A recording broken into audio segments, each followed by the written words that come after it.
That day was also completely ordinary. The sun was already setting behind the mountains, and as usual, the young man heard shouts behind him why he was here to trade and what he had forgotten here. Another day of contempt and persecution for the fact that an orphan with a birthmark was just selling rice cakes on the edge of the trader's road. Not only did he have a disfigured face, but his behavior was disgusting to his parents, and he did not have a young man sitting next to his disfigured shop. They shouted at him that because of people like him, other traders do not have a job.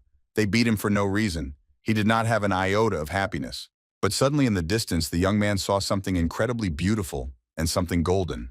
He was frightened by the surprise, but curiosity prevailed. The young man was kneeling in tattered clothes next to the golden object, looking intently at it while the sun was already reaching the mountains behind. The young man looked forward with a sad and serious expression, his eyes reflecting off the golden object in front of him. He inquired he didn't know who had it. It looked flawless and was lying on the ground, slightly tilted to its side, its golden surface glistening in the dim sunlight. Some time passed. The moon had clearly risen and showed off its brightness in front of the inhabitants of a small town. But the young man was still curious about what it was and what it was used for. He put the object on the table and looked at it carefully. At first it seemed to him that it was a teapot, but it looked rather uncomfortable. He found it on the road along which many traders travel. Most of all, one of them lost it and didn't even notice it and drove on. But suddenly he realized that there was no difference since he could sell it and earn some money for himself. So he decided to wipe it with a white handkerchief to begin with. Suddenly something started happening to him with this object. He started shaking. The guy didn't understand what was happening, so he even got a little scared because the surprise caught him, to be honest, by surprise. White smoke burst out with the speed of time. The boy was scared for no reason. It was like a scene from some mythical fairy tale. The smoke took over the entire room. Suddenly, some unknown shadow that appeared in the smoke spoke in a low voice and even moved. In front of the young man, he was purple in color. His eyes shone with a blue glow and seemed to be looking into the soul of his interlocutor. But the boy did not understand that it was a genie. He thought that a monster was in front of him. He shouted and could not look away from this monster. But the genie immediately made it clear that he was not a monster, but rather the well-known genie from the golden lamp. The genie asked his master what his name was, and he was confused and answered that his name was Kwok Jong. The young man still could not believe that he single-handedly freed the genie from the lamp. Jin laughed and said that he has a good name. The boy, not moving away from the shock, asked if Jin really called him his master. Jin confirmed that he was indeed his master because he freed him from the lamp by giving him freedom. He announced that now he can grant 3 of the boy's wishes. No matter how shocked, a smile immediately appeared on his face. He even decided to ask his Jin if it was true or if he thought he said it. The guy once again asked about his wishes for confidence, and Jin, in turn, displeasedly confirmed this by turning his head to the side again. Having said this with sarcasm and displeasure, he waited for an answer from the young man, and he, in turn, thought that Jin was mocking him. With a tired face, the boy finally decided to ask if there were any wishes that Jin could not fulfill. Waiting for an answer, he stood in front of him and looked from under his forehead. Soon the Jin's eyes turned red like sapphires shining in the sun of a clear day. Anger overtook him faster than he himself could have expected. He was angry and waved his hands, asserting that nothing is impossible for such a majestic creation as him. But he warned the guy that the previous owners abused the lamp, so some restrictions appeared. Jin immediately began to explain, and the first thing was that it is impossible to increase the number of wishes. The second wishes are related to life. He could not fulfill them, but the guy did not really understand the point about life, so he asked to tell. He began to explain that murder, birth, creation, or resurrection were of course impossible. Each of these processes has its own specific conditions and limitations that make them unrealistic in certain contexts. And finally, desires related to the will of a person were also forbidden. That is, the manipulation of a person's consciousness was considered unacceptable. Kwok thought to himself that if he could grant any wish, he would not be a genie, but a god, unless he was sitting in some kind of lamp. But the boy was not going to be sad, because it meant that any wish would be fulfilled as long as it was within the limits. But he still could not understand what he wanted. Propping his head with his fingers, Kwok couldn't decide what he needed most at this moment, so he lowered his head and looked at the floor and thought about it. Then the young man caught the eye of a book lying on the table. It was a book about strong and skillful Murim warriors. The boy remembered how everyone beat him and humiliated him for nothing, what tortures he had to go through day after day, and he had a very interesting thought. What if Kwok Jung could have the same great fighting power as a martial artist? He decided that this was exactly what he needed, so he decided to ask his genie if he could make him a Murim master. Here he was already doubting whether it would be difficult for him, but Genie interrupted him with his laughter and confirmed that of course he could fulfill such a simple wish. Kwok Jung was so happy that he couldn't believe his ears, so he couldn't stop himself from asking Jin the same thing. Jin, with a smile on his face, spread his arms in different directions and confirmed that he could fulfill such a wish without any problems. Suddenly, white smoke exploded again, so he did not understand what had happened. Kwok Jung was confused because he didn't even have time to understand where his Jin went, because after the white smoke, the room became empty again, so he was left alone again, and there was a golden lamp on the table. Suddenly, white smoke appeared again, scaring the boy. Jin appeared again and said that he would not be able to fulfill his wish. The young man seemed to be upset, and as if angry, he began to shout at him that he disappeared and now returned, and says that he cannot fulfill his wish, which fits all the points that Jin announced earlier. Jin checked out a place called Murim and came back. He had to know what the boy wanted before he could do what he wanted. He began to explain that Murim is the one he knows that something happened to him. All the warriors they knew became real monsters who became superhuman. Contorting his face, he admitted that this desire was beyond his strength, and perhaps he could die for this desire. After explaining this, he calmly spread his hands in different directions. Kwok Jung was stunned by what he heard. He was sorry, but after he saw those people, everything turned in his head. Then he asked him to wait. He needed to put his thoughts in order. The young man shouted for him to stop, then asked him to listen to another wish, and only then he asked if he could really leave so easily. A candle standing on the table on a golden candlestick shed light on the whole room, until during the conversation they almost came to an agreement that Kwok Chun needed money. It was not just coins, all silver, gold, silk, jewels, and all these treasures he had to put in a cave on the side of a steep mountain, so that only Kwok Jung knew where they were and no one else could find them. Jin was pleasantly surprised that this was such a detailed wish, so his eyes lit up even brighter, but the boy decided to immediately add his second wish. Kwok Jung thought that he wanted a healthy body, height 183, strong muscles and bones. Jin, surprised, replied that it was simple. With one movement of his hand, Jin quickly fulfilled his wish, turning an ordinary loser into a real model. The young man could not believe that it was really him. He did not have enough words to describe his admiration. Jin himself was passionate about his work, so he said with a smile that he did not need to thank, but the young man replied that he would not stop thanking. Kwok Jung thought about the last wish. He actually thought about it seriously.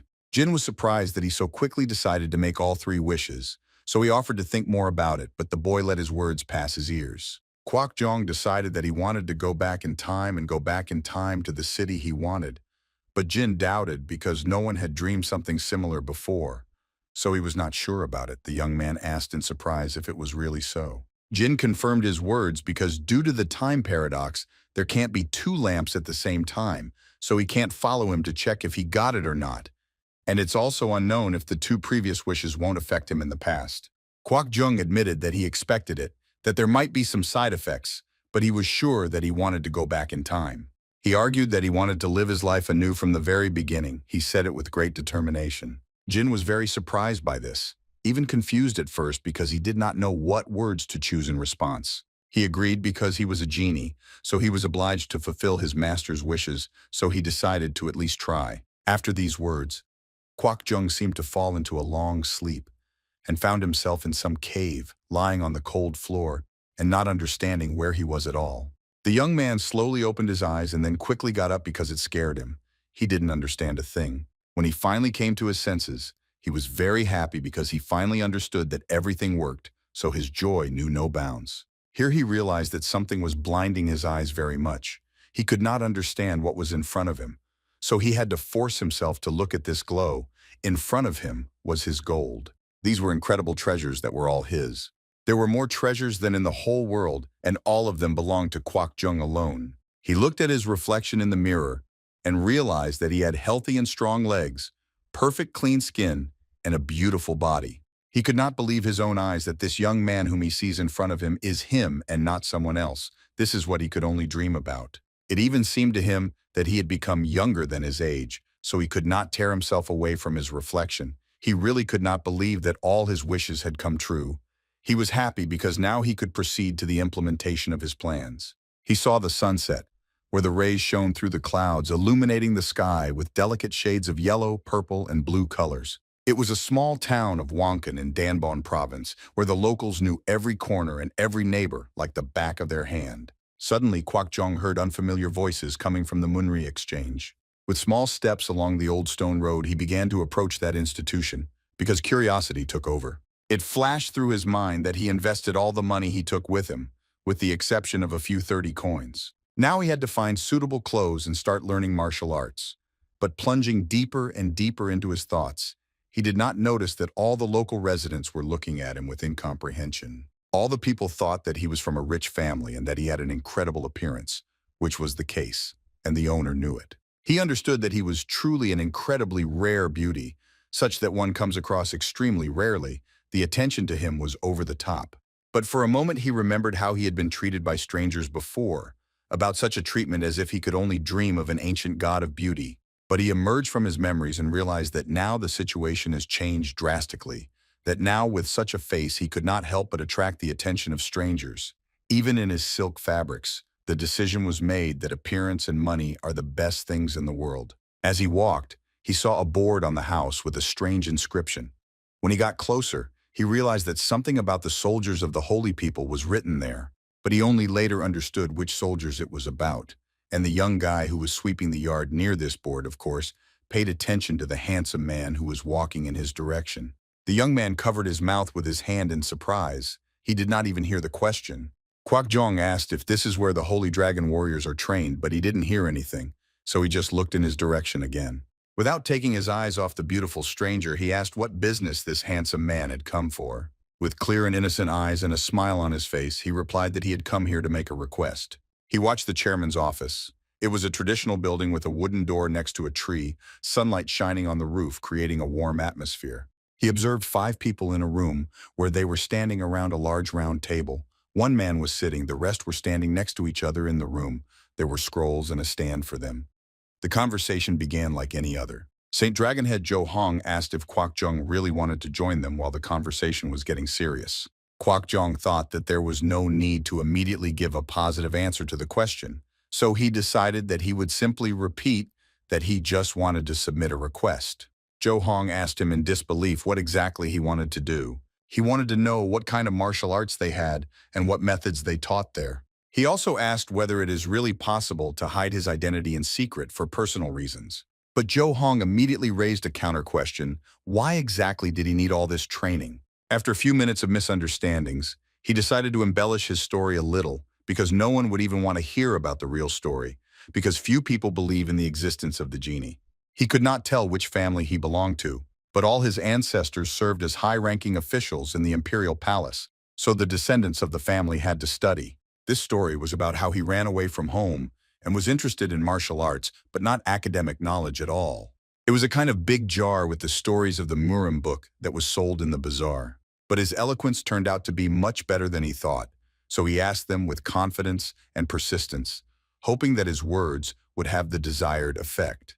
They admired and sympathized as if they had heard some great story, so they understood everything, grasping the depth of his words and the sincerity of his emotions. Of course, he didn't ask for it empty-handed, so he reached into his pocket for his gold coins. The gold coin shone as if it had just been minted from pure gold.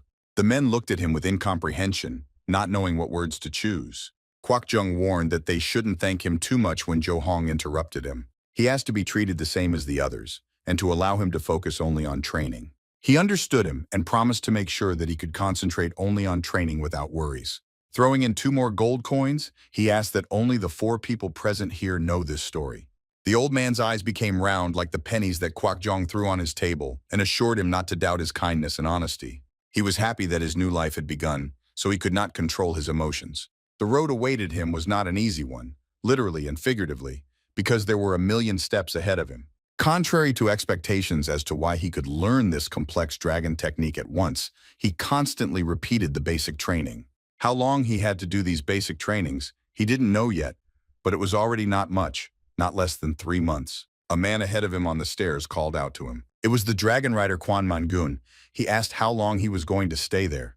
Kwak Jong thought that he looked very much like a rat with muscles, laughing. He promised that he would run to him. He couldn't figure out when he would finally start learning martial arts because it was taking so long. So he spent a year just doing basic training. He began to think about quitting everything and start doing something else. But suddenly, he heard his name. Kwan Man-gun asked him to follow him faster. They reached a large training ground on top of a mountain. It was really huge and surrounded by many trees. He still couldn't understand what Kwan Man-gun wanted from him, but based on his posture in which he was standing, it was something serious. Therefore, he came to the conclusion that this is how he would be expelled, and this prompted him to think about the future. A year ago, when his mentor asked him to study Kwok Chong's martial arts, he refused because he grew up in hothouse conditions, and such people usually gave up halfway. Kwok Jung really wanted it to be true, but there was always a but. But it wasn't negative, so he praised him. Kwok Jung was very patient and very well behaved. Therefore, from the next day, he officially promised that he would be involved in his training. There was no limit to the joy in Quack Brown. He didn't even try to hide it, so his smile shone all over his face. But he warned that it will be much more difficult than then, so training will also include sparring. With confidence in his eyes, as if he knew the answer in advance, he asked if Kwok Jung was really ready for all this. And so it was. He was definitely ready for this.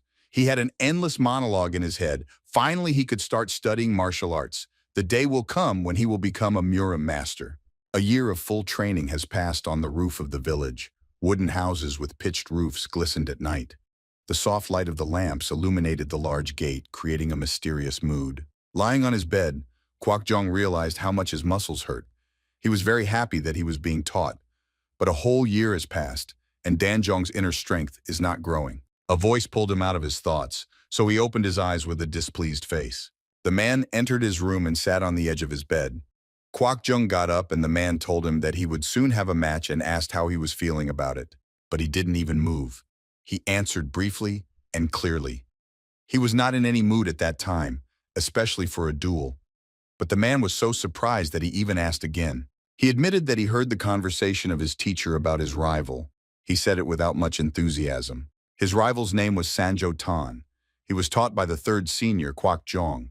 He did not understand who it was, so he decided to ask again who it was. He was waiting for details.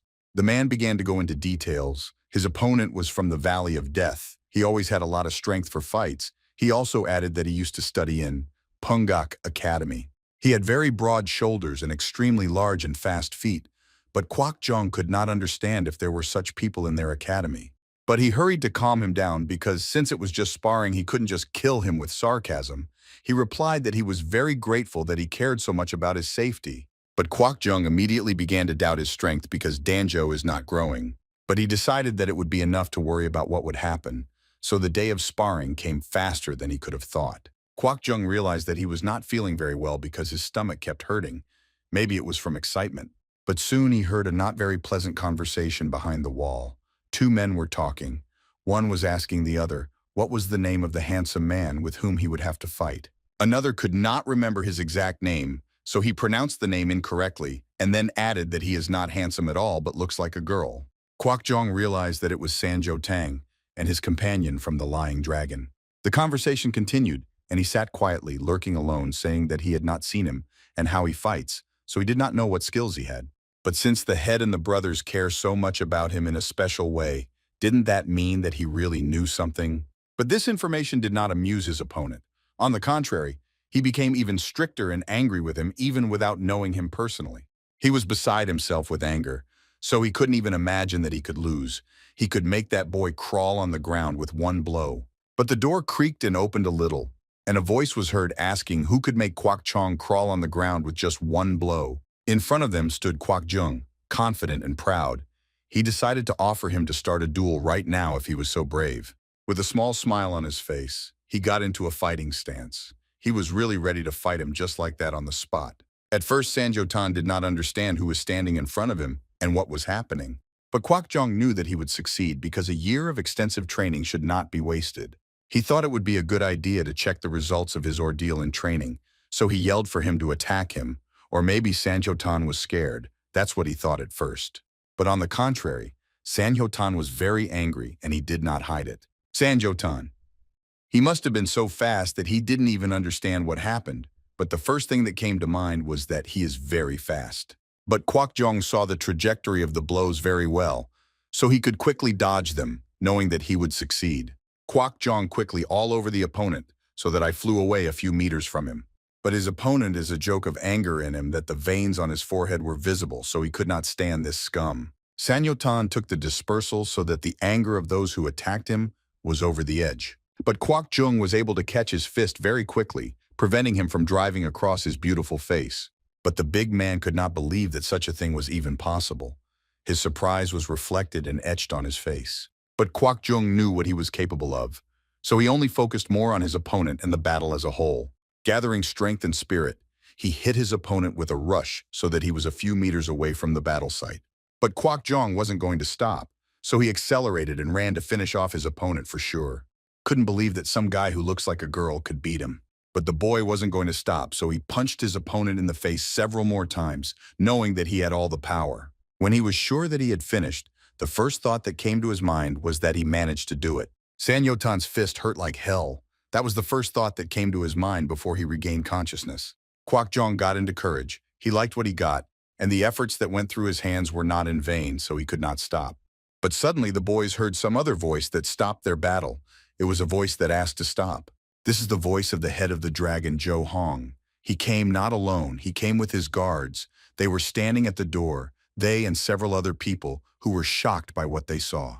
But soon he realized that he must have overdone it, but it was already too late. After that incident, of course, the young man ended up in the chief's office, and he had to explain everything he had done. The conversation promised to be long. But instead of moving the young man, the head on the contrary praised him and said that he has real talents for martial arts.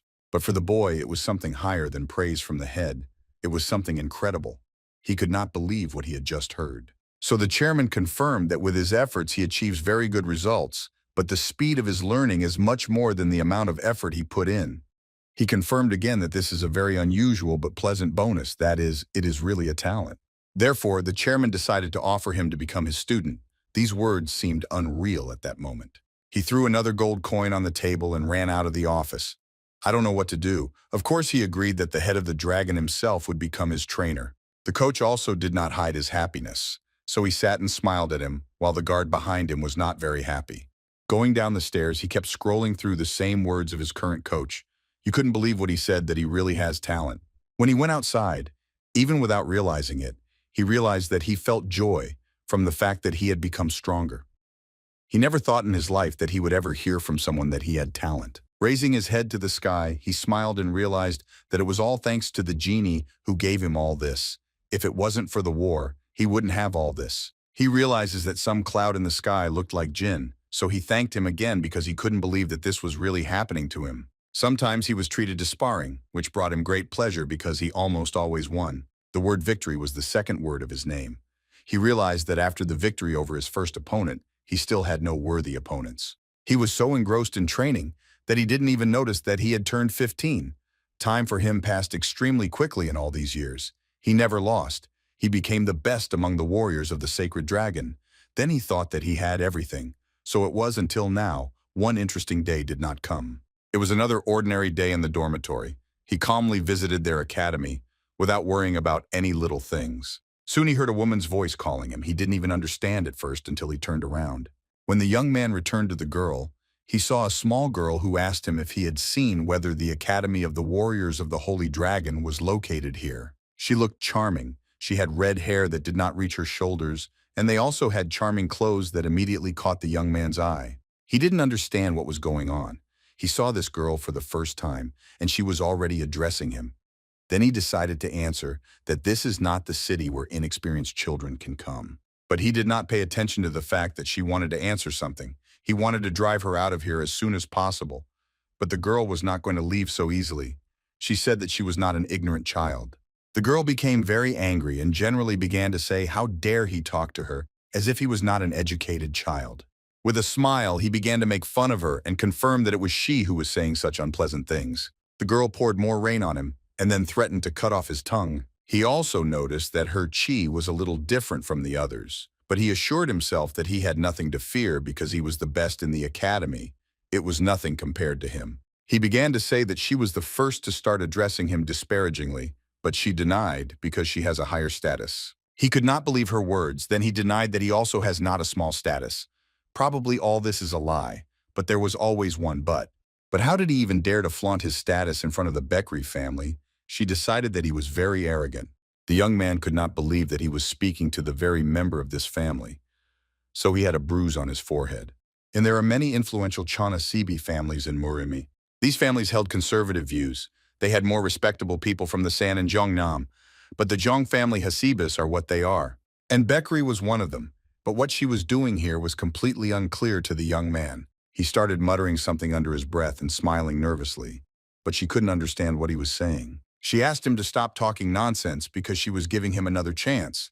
She asked him to kneel down and apologize to her. He couldn't believe what he heard then. If this girl is looking at him from a height, you can't look at her like that.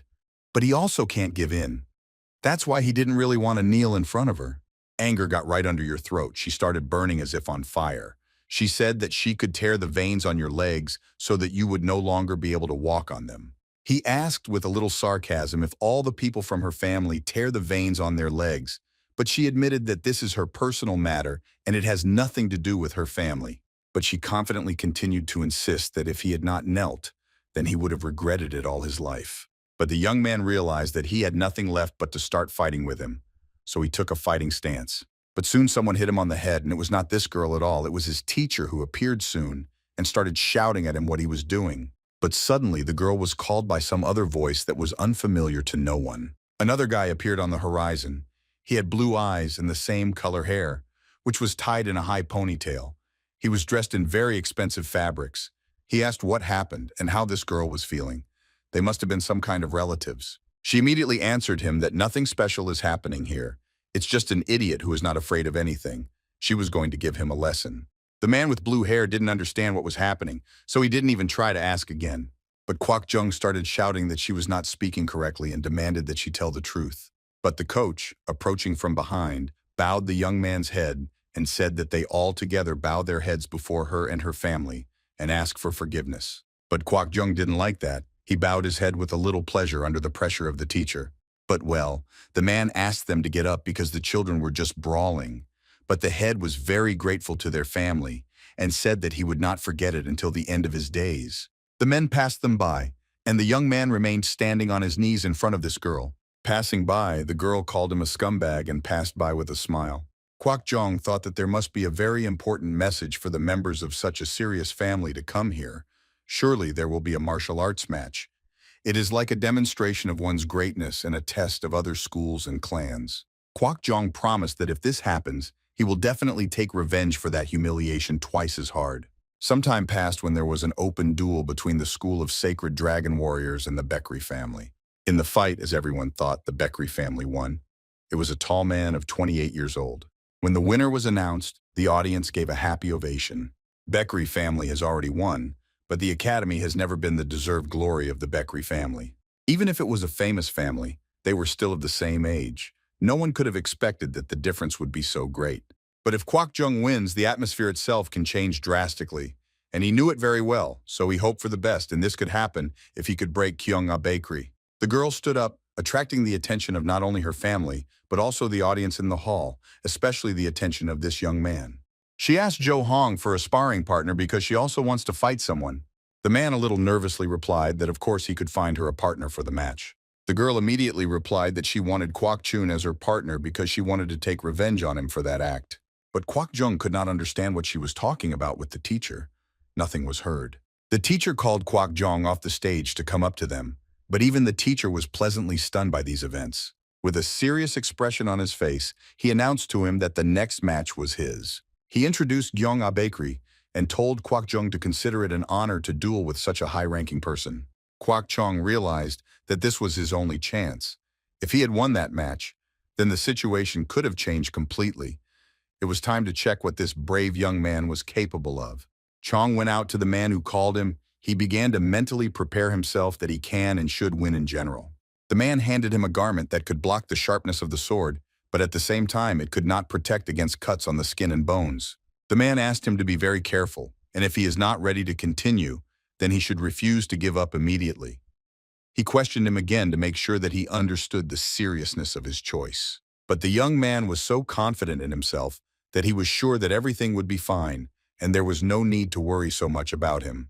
When they went to the battlefield, Kwak John noticed that the girl was not holding an ordinary sword in her hands.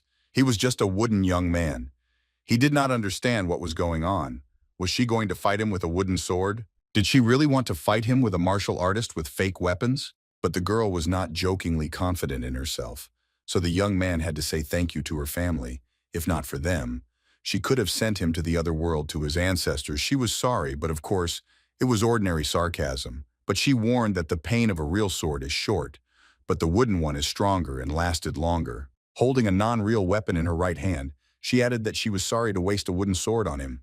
With these words, she made the young man very angry because of his anger. He didn't even quite hear what she said, but they were interrupted by a man who asked them to stand as needed for the fight. The man had time to announce the match when a girl with a sword in her hands rushed towards him, and Kwak Jong did not even have time to understand that the match had begun. Not more than a second passed when Kwak-sun was already lying on the floor and the girl with a smile was standing over him. The man who was watching the fight was shocked by this and speechless. Chong was beside himself with anger. He didn't even have time to react at the beginning of the match as he was already on the floor of their court. The girl, not hiding her pride, stood over him and said that it was only the beginning. Jong didn't even have time to fully rise to his feet before she hit him again with her weapon, and he was once again completely on the floor. The young man simply could not believe that such a thing was even possible, because no one could defeat him, and here even the girl was able to make him polish the floor with her face. The girl spun in the air and hit Chong again. She was so fast that it was difficult to notice her in motion. He could not believe that his suffering had taken so many years. The difference was so great, so palpable. After these thoughts, they just started beating him like a sandbag for training. It happened so fast that he could only feel the places where she could aim her sword. Kwak Jung, formerly known as Invincible Jung, couldn't do anything to her. She was simply invincible. The boy thought that he had grown significantly in terms of martial arts, but in the end he was just an ordinary frog at the bottom of a well. Putting the boy on his knees in front of her and putting the sword on his shoulder, she told him to beg her for mercy. Only then she could spare him. Everyone present was in shock, and especially the students of the entire academy were speechless, so everyone stood in silence, not knowing what to add or what to say. A man with black hair and a bandage on his head, he looked serious and tense. There was a drop of sweat on his face. He was looking forward as if he was concentrating on the fight field. But Kwak Jung took her sword by the imaginary blade with his hand and threw it off his shoulders. With wounds and sweat on his face, he looked into her eyes and rudely replied that he was not going to give up. This made her very angry, so she directly replied that he was a real bully if he wasn't going to surrender. She, with anger in her eyes, directly wished him dead, knowing what she could do to him. Gyeon punched Kwak Jung in the face with all the strength she had accumulated under her skin. She was actually ready to kill him. He was brutally shattered. His pride and belief in his personal power shattered like a house of cards, leaving not a trace of them. 10 days have passed since that time. Kwak Jung was lying in his room on the bed and could not understand where he was. But then he understood only that he had lost. But suddenly he heard some rustling outside the door of his room, so he decided to get out of bed. He opened the door and asked if anyone was there. He couldn't see well because his face was beaten so badly. He saw in the corridor in front of his door, to the room of that boy who was then with Sanjo-tan and his first opponent. The boy wanted to tell him something. He had something to say. He was in a bad mood. That day, Sanjo-tan's friend brought him a letter from that man. It was written all about the fight 3 years ago, about the dirty things that his teacher was scrolling through. Kwak Jung came to his teacher and decided to ask a few questions. The first thing he asked was if it was true that he paid Sanjo-tan to play along with him in the battle. Jo Hong was actually scared by this question. It came to him rather unexpectedly, too suddenly. While drinking his tea, he didn't know what to do and what to answer. The guy admitted that he knew everything. It was quite unpleasant for him to understand. He directly told the teacher that he knew it, and after thinking about it, he would like to find out because of all the battles he had fought in the last 3 years. With understanding in his eyes and with despair in his heart, he realized how stupid he was during all this time. There were many strange cases when he had to win suddenly. He then asked his teacher if he really needed his money that badly, but the teacher immediately nervously began to deny it. He began to say that the boy actually has talent, but it was clear from his eyes that he was nervous. The young man looked disappointedly at his teacher. The teacher continued to say that those words were very difficult to express, but he was actually the best student he had taught in the last decades. The young man realized that the teacher was trying to hold him somehow. Kwok Jung listened to him with a very displeased face. He understood that most of the time the teacher lied to him, but the teacher kept saying that he always took care of him, and he thought that he really wasn't wrong about him. He was still the best student in the history of this school. The teacher kept saying that, but the young man knew that all this was for his money. "I'm so nervous." The boy squeezed his pants very hard with the cloth because he couldn't hold back his anger at the teacher. But the teacher began to justify himself that he was speaking absolutely honestly. But the young man didn't hear him then. The boy no longer heard the words of his teacher, who very nervously tried to explain something to him. He did not even want to be there because his greed for money reached the point that he could not endure it anymore. Bowing his head down, the young man answered very sadly that he wanted to leave, so he did not stay in the same room with his teacher for more than a minute. Kwok Jung was sitting on the same bench as Kwang Man.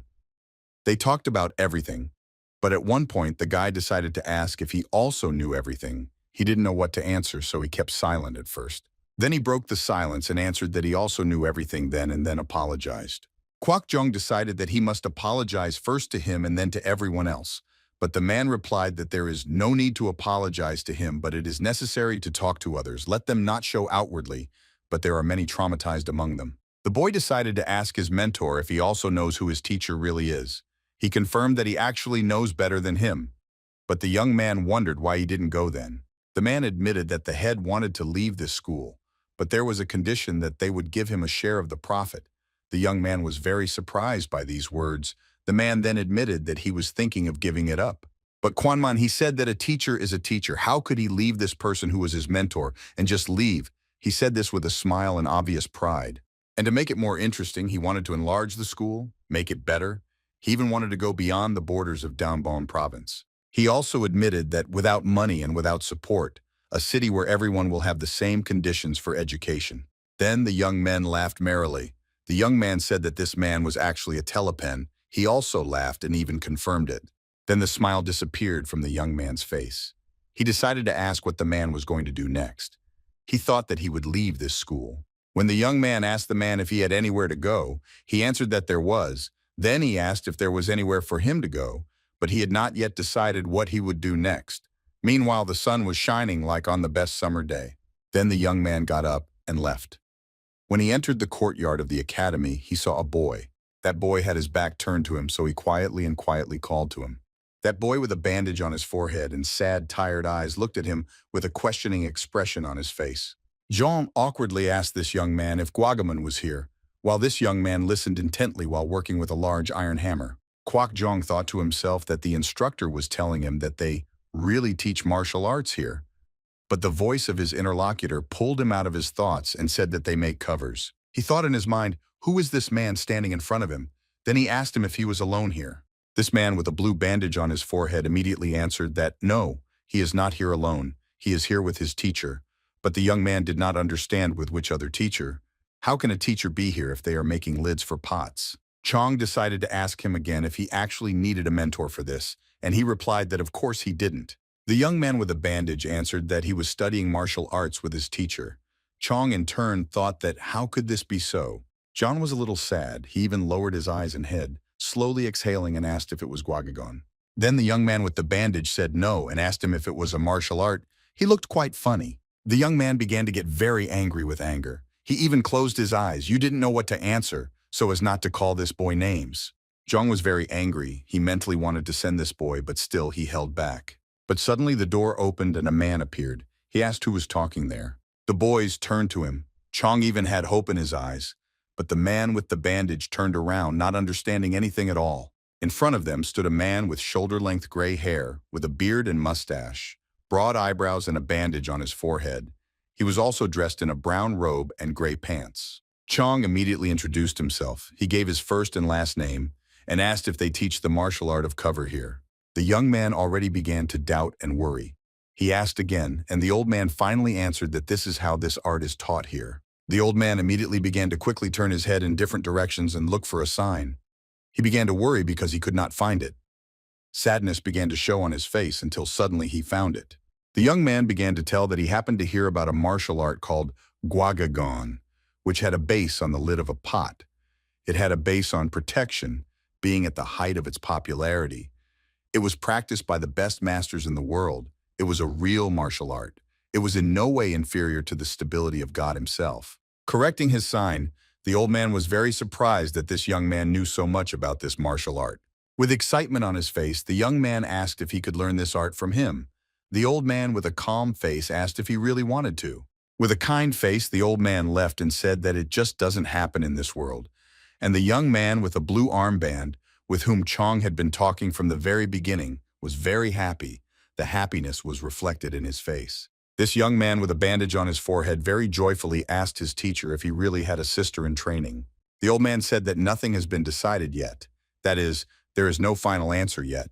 But Kwok Chun was bothered by the fact that he was once again confused with a girl.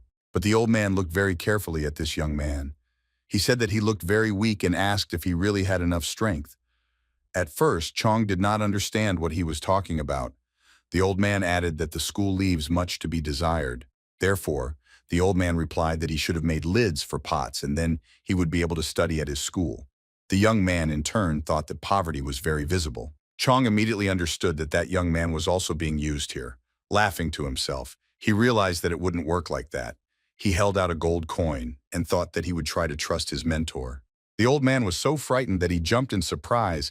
He could not believe his own eyes that he saw a gold coin in front of him. The old man very quickly shook hands with this young man, and he, in turn, thought that this one was also no different from the previous teacher. The man's mood was very high, and he said that he was already his student, and the boy with a blue bandage on his forehead was so happy that he even jumped on the spot with his hands up and shouted non-stop that he had a sister. John confirmed that before that he wanted to see Guagagon. This guy with the blue armband replied that of course he would show him everything. He wanted to do this in order to make sure that he would not be deceived again. He was determined. He needed to see what kind of martial art it was in general, but he saw a rather interesting picture in front of him. This young man with the blue armband could hardly lift this lid. Instead, Kwok Jung thought that it took half a day just to lift this lid. Kwok Jung doubted that it could work. He was pulled out of his thoughts by the boy who finally lifted the lid and shouted to the teacher that he was ready. This boy raised the lid to his face and closed it. He prepared himself and concentrated. You guys started running at a crazy speed. Covering himself with a cover, he ran and shouted that he was starting. Suddenly, stones flew into the air and dust filled the entire air. Jean stood in shock with his mouth wide open. At the same place where the guy with a blue bandage and a cap in his hands was standing, a huge crater appeared around him, as if a meteorite had fallen on that place. The young man raised his hand and shouted that because he was watching, he was nervous and could not show all his strength, but in fact he could do more. The old man leaned over to the young man and whispered that it was a real martial art. The old man asked him if he would try to learn this martial art, and they shook hands again. Kwok Jong bent down to the teacher and asked him to take care of him. In this way he expressed all his respect for him. Suddenly he remembered Miss Kyung-ah Bakery and realized that once he honed his skills, he would be able to defeat her. For 3 months he repeated only the basic training, which was no different from the last school. He couldn't believe that he was starting all over again. Jong ran with these caps and trained very well because the teacher told him that his muscles and bones were very bad. But he realized that fortunately this difficult training helped him a lot in the empty dungeon. Chi began to accumulate quite quickly. Then he fully began to train, and he also knew that his past mentor trained in the school, and he had a good talent. A whole year passed so quickly. On one clear, warm, sunny day, a young man with a bandage said that he was going home. In response, his teacher delayed him a little. His teacher held out a bag in his hand and said that this was his salary for that month. The teacher asked him not to spend all the money and bring it home to his mother. The young man was pleasantly surprised and smiled. Suddenly, someone called the teacher. He quickly turned his head to the voice calling him. It was Kwok Jung, he asked with surprise on his face where Abo was going. The old man replied that on the days when they don't have training, he always goes home instead. In response, the young man was very surprised by this. He even asked the teacher if he really goes home because he thought he lives here. The teacher explained to him that if he went from here to the road, there was a place for the poor. There was his house. He asked if he had ever been there. Then Jung remembered that he still called him sister, and he thought that he still wanted to be friends with him, but Kwok Jung didn't even want to talk to him. The teacher explained to him that Bo doesn't do it on purpose, to which Jong exhaled and doubted it very much. The young man asked that if he had a house, he probably had a family, and the old man answered that of course it was. The old man began to tell about his family. He had a mother who was left alone with her children, 6 brothers and 6 sisters. His next brother was Yun Bo at the age of 20. He was already the head of merchants. He really liked to calculate everything. And his other brothers and sisters are very smart. They learned to write, but it cost a lot of money, so his mother also worked a lot. The young man understood that they tried very hard, and the old teacher confirmed it because it was actually so he couldn't just stand still. With incomprehension in his eyes, the boy looked at his teacher more carefully and asked what it meant. The teacher scolded again one cover to a bunch of others and told him to put it on there and start running. Today he needs to run 20 laps with them. The young man looked at his teacher with displeasure on his face and asked if he really needed to run since he already had chi, but instead the teacher told him to run 40 laps. The young man put on all these caps and ran, saying that he would return soon, but the old teacher just laughed. After that, he continued his training at the Gwaggoon school. A lot of time has passed in training. He has already grown up and looked more serious. An ordinary sunny day when Chong was sitting and meditating on the mountain, he closed his eyes and did not see that the teacher was walking behind him. Something was happening to him, but he could not understand what. When he touched his stomach, he realized that his chi had increased. He felt it in his soul. The teacher replied with a smile that since he trains a lot, it is natural that the young man did not really want to admit it, but still said that it is actually a great martial art. Suddenly he realized that the teacher had hit him well, and he bent down a little. Kwak Jung asked why he hit him. Instead, the teacher started shouting and asking why he didn't want to call it a martial art when the young man was a student of the 28th generation. Then the young man realized what he said and admitted that he bent his stick a little. The teacher began to tell that there were times when there were much more students in this school than now. In turn, the young man asked why so few people study.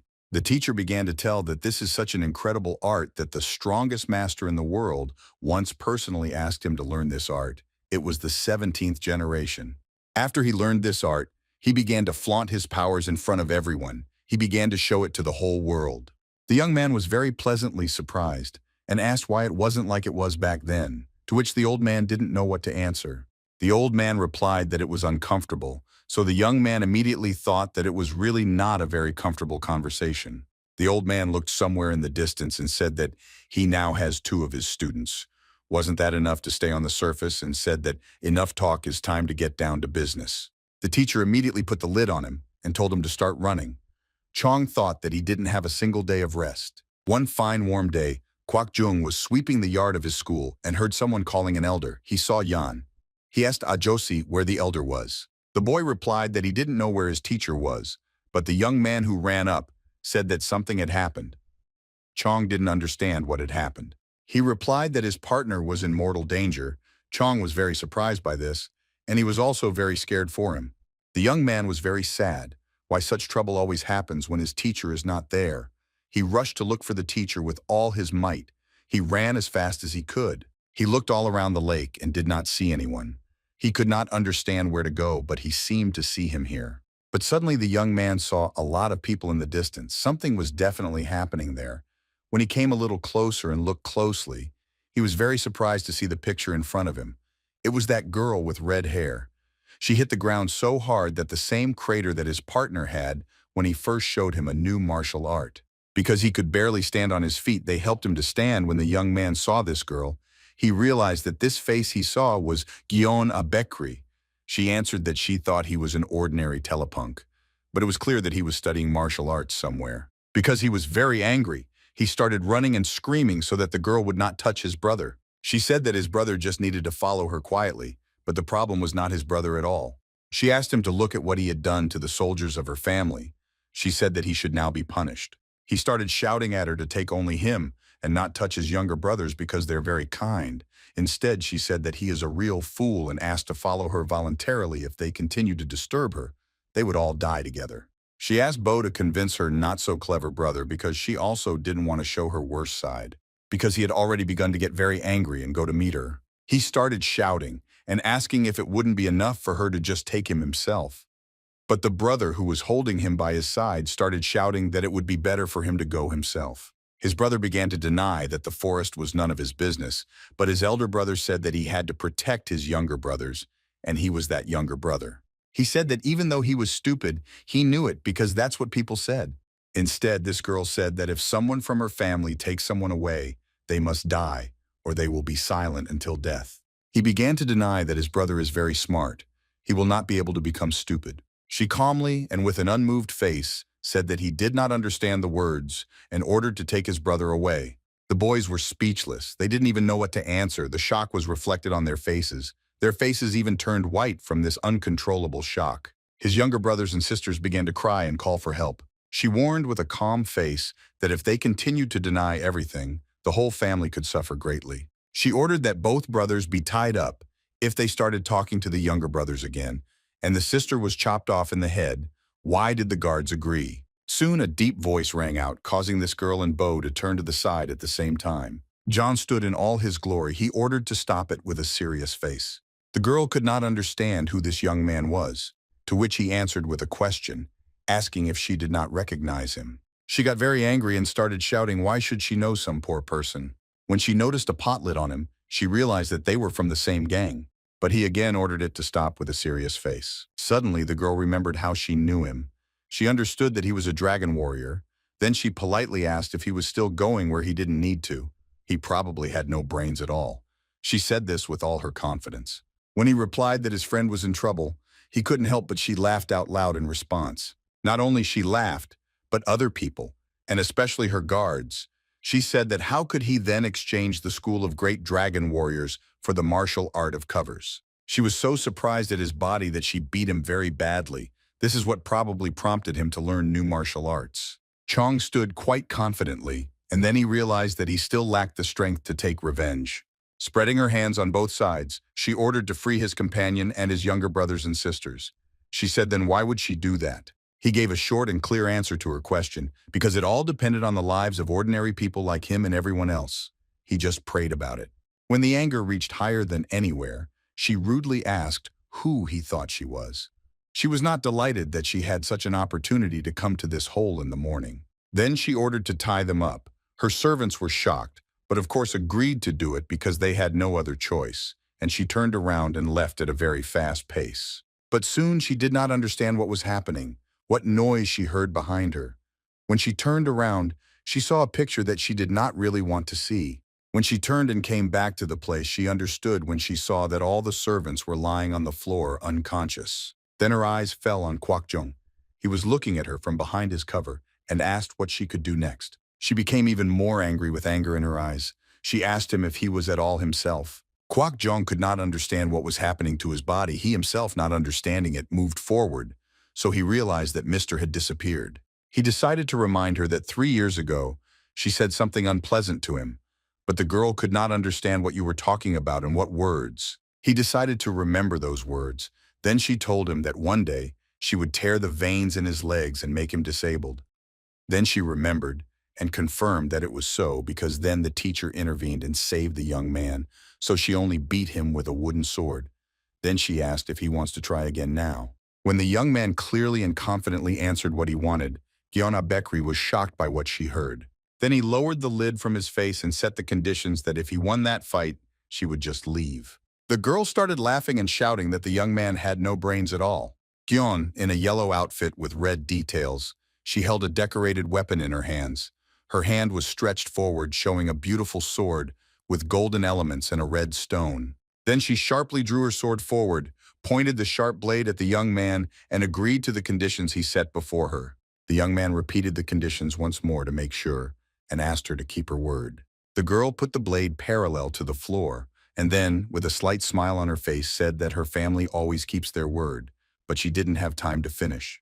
Then the girl spun around so much that she was almost invisible. Kwak Jong was so surprised by this that he couldn't even react again. He stood there in shock. Then he realized that he was hit very hard with a sword. The girl gained so much strength that it was difficult for him not to be surprised. At the time when he was falling and he realized that there is still such a big difference between them, she still remained stronger than him. Then he realized that after all, the difference between them became even greater. And this is all after many years of training. The difference was still very noticeable. As he fell again, he understood that they were so different. And when he fell, he could no longer get up. He realized that he had lost again and mentally asked his friend for forgiveness. 2 Sundays have already passed. The candle stood on the table, covering the room with warm light. The young man was lying on his bed and just looking at the ceiling. The teacher was very worried and was sitting next to him on the bed. When he realized that the young man had regained consciousness, he quickly stood up and nervously looked at him. The teacher's relief fell on his shoulders.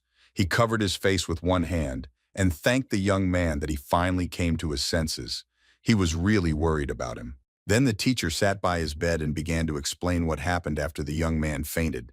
First, they called a doctor and tried to heal the cut muscles of that girl. And his friend's family went together with that girl's family, but they were taken by the person who brought them in. It was Gay Biok from Mecha Inha from Cheongnam province. And the Cree family would have already crossed all borders from their greed between Hwasan and Cheognam start relations heat up. It would not have been possible to win them by force because they put pressure on them. We used the financial power of merchants, and that's how it all turned out. Then after the two clans became aware of this, their family head personally bowed and apologized to elders Hwasan and Cheognam and officially declared that he would no longer put any pressure on the merchants. Then the teacher decided that he needed to apologize. He did it, but the young man did not understand why he was apologizing. The teacher admitted that the young man's body was too weak from the very beginning to study these martial arts. But the teacher craved it. He wanted gold. The young man again realized that he had fallen on the same hook. The teacher continued to tell.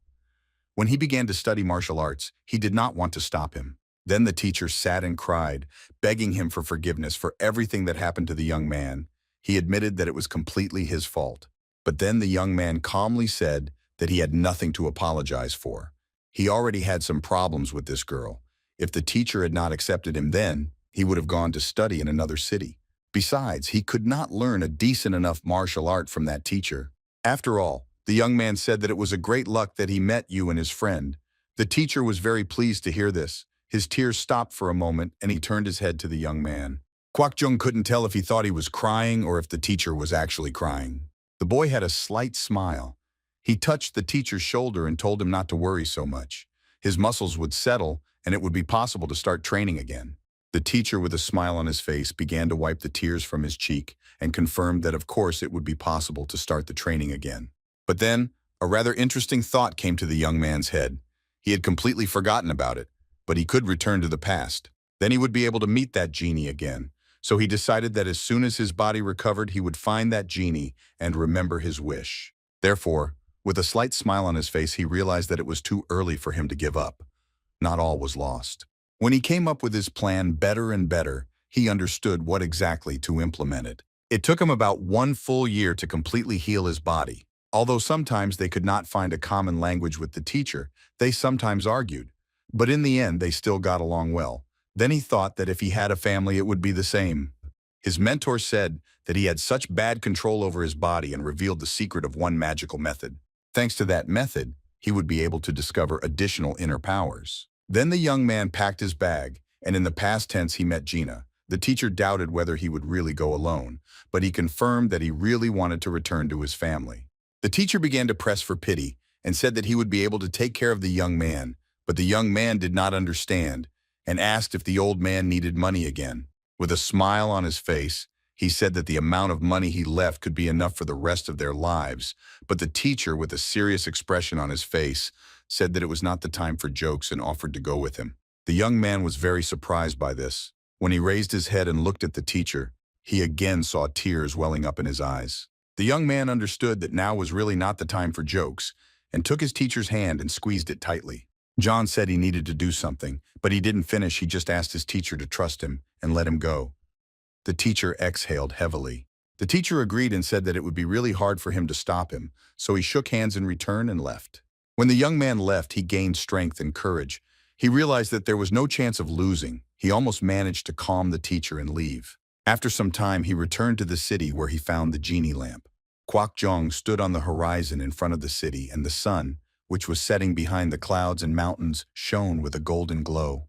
2 birds were flying in the evening sky where the clouds shone with gold and pink hues under the rays of the setting sun above the horizon. At that time, Chong had already entered the city. He realized that the city had not changed at all. He wondered if the locals would remember him. But he knew that if he was remembered, then according to the rules he would no longer be able to make a wish. But on the other hand, there was some advantage if he was not remembered. As he walked down the street, he was bathed by the warm sun that was setting behind the horizon.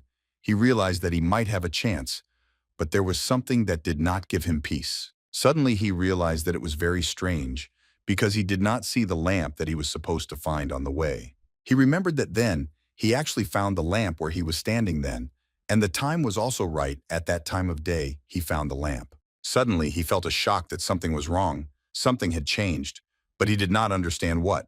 Soon the young man began to worry a lot. He realized that this was not going to happen. Clearly, something was wrong here. He could not understand what the merchants were doing there at that time. But suddenly he saw a lamp lying on the floor, almost golden in the setting sun. The dark entrance to the cave was hidden among rocks and thick vegetation, where pale light penetrated through the leaves and illuminated the path dotted with small fireflies. It was in that cave that the young man rubbed this thing again, and a genie appeared from the lamp. The whole cave was enveloped in white smoke, and the genie's laughter echoed. Jin's eyes shone with a blue glow again. The smoke enveloped him completely. He told him to make any 3 wishes and he could easily fulfill them. The young man was very happy because he knew that he was holding luck by the tail. Jin waited with a smile for orders from his new master. But suddenly the young man realized that Jin had a rather strange reaction. He did not understand what had happened. The guy immediately thought that he realized that he had returned to the past using a wish. In the end, it was impossible to think of anything else. When he looked around, he thought that Jin noticed all the treasures that were in this cave. Then he remembered how stupid he was to remember these treasures in this particular cave. But suddenly Jin's face changed. He became stricter. Pointing his finger at the young man, he began to understand. He began to understand that he must be very rich. Relief fell from the young man's shoulders like a 1,000-year burden. Rubbing the back of his head, Jin said that if he could give such wealth, he would have to put in a lot of effort. Then he added that this also did not mean that he would no longer be hungry for money. But the young man thought that for the first time, he should pretend that he was seeing him for the first time in his life. After that, he did the same as he did once on the day when they first met. He listened to all the rules according to which you need to make a wish. Then the young man was ready to make his wish. Jean stood and listened attentively to what he wanted. As soon as the boy started to open his mouth to make a wish, Jin stopped him. He warned the boy that he needed to think about the wish very well.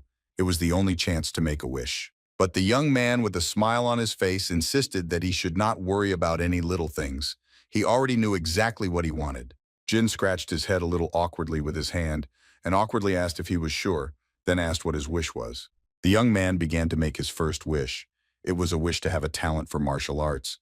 He wanted to be the most talented, a talent that was given to him by the heavens themselves. But at first the genie did not understand how it was, so he asked his master. As soon as the young man began to explain with a serious expression on his face, he interrupted him. With a smile on his face, he warned the young man not to tell him anything. As he was an all-powerful genie, he could get any information himself. Laughing, he got down to business. He asked the young man to wait for 1 second and seemed to disappear in a cloud of smoke. The young man was already hoping that his wish had worked. But when the genie returned, he was upset. He lowered his head and said with a sad face that he couldn't do it. He apologized to his master and asked if maybe he had another desire. So he asked to fill his body with yin or yang or open the flow of energy through the blood. Suddenly the genie hastened to deny that this wish could not be fulfilled, but the young man became very angry. He began to tell that he looked at those people. They were real monsters. They did very bad things. He is an omnipotent genie. He must fulfill his wishes, but he is too weak to carry such things into real life. Then the young man began to think about what else he wanted to be wished for, but the genie interrupted his train of thoughts. He could give a replacement body for martial arts and God's blessing that would give energy. He could do exactly. That's why the young man didn't argue and deny. He decided that it was also not bad and thanked Jin. But so that the young man did not regret, the genie could fulfill any other wish of his. Instead, the boy did not think for a joke. He began to think about what he really needed now. Maybe he needed the secret of all martial arts, or maybe medicine for everything in the world he didn't know then. Then he had a great idea. He wished that he had the ability to run away very quickly in any situation. Jin did not understand what the young man said, so he looked at him with a strange expression on his face. He remembered his words because earlier Jin had said that this city was actually full of monsters. Then it didn't matter how many martial arts he might know, it was useless to fight against them. Embarrassed, the young man scratched the back of his head and asked if it was possible to implement it. He admitted that it was a little confusing. He explained it, and Jin confirmed it. Then the young man looked at him with a strange expression. The genie's eyes lit up again, and he said that he could fulfill any of his wishes. A high mountain rose on the horizon where giraffes drank water from small lakes, surrounded by green vegetation under the bright sunlight that flooded the valley. They realized that they were in a completely different country. It was a surprise for the young man because they were in Africa. The young man asked where they were, and he was told that it was a city called Africa. It would take 5 or 6 years to get there. Jin asked the young man to look where he was showing him. He saw an elephant and asked if it was really what he was seeing.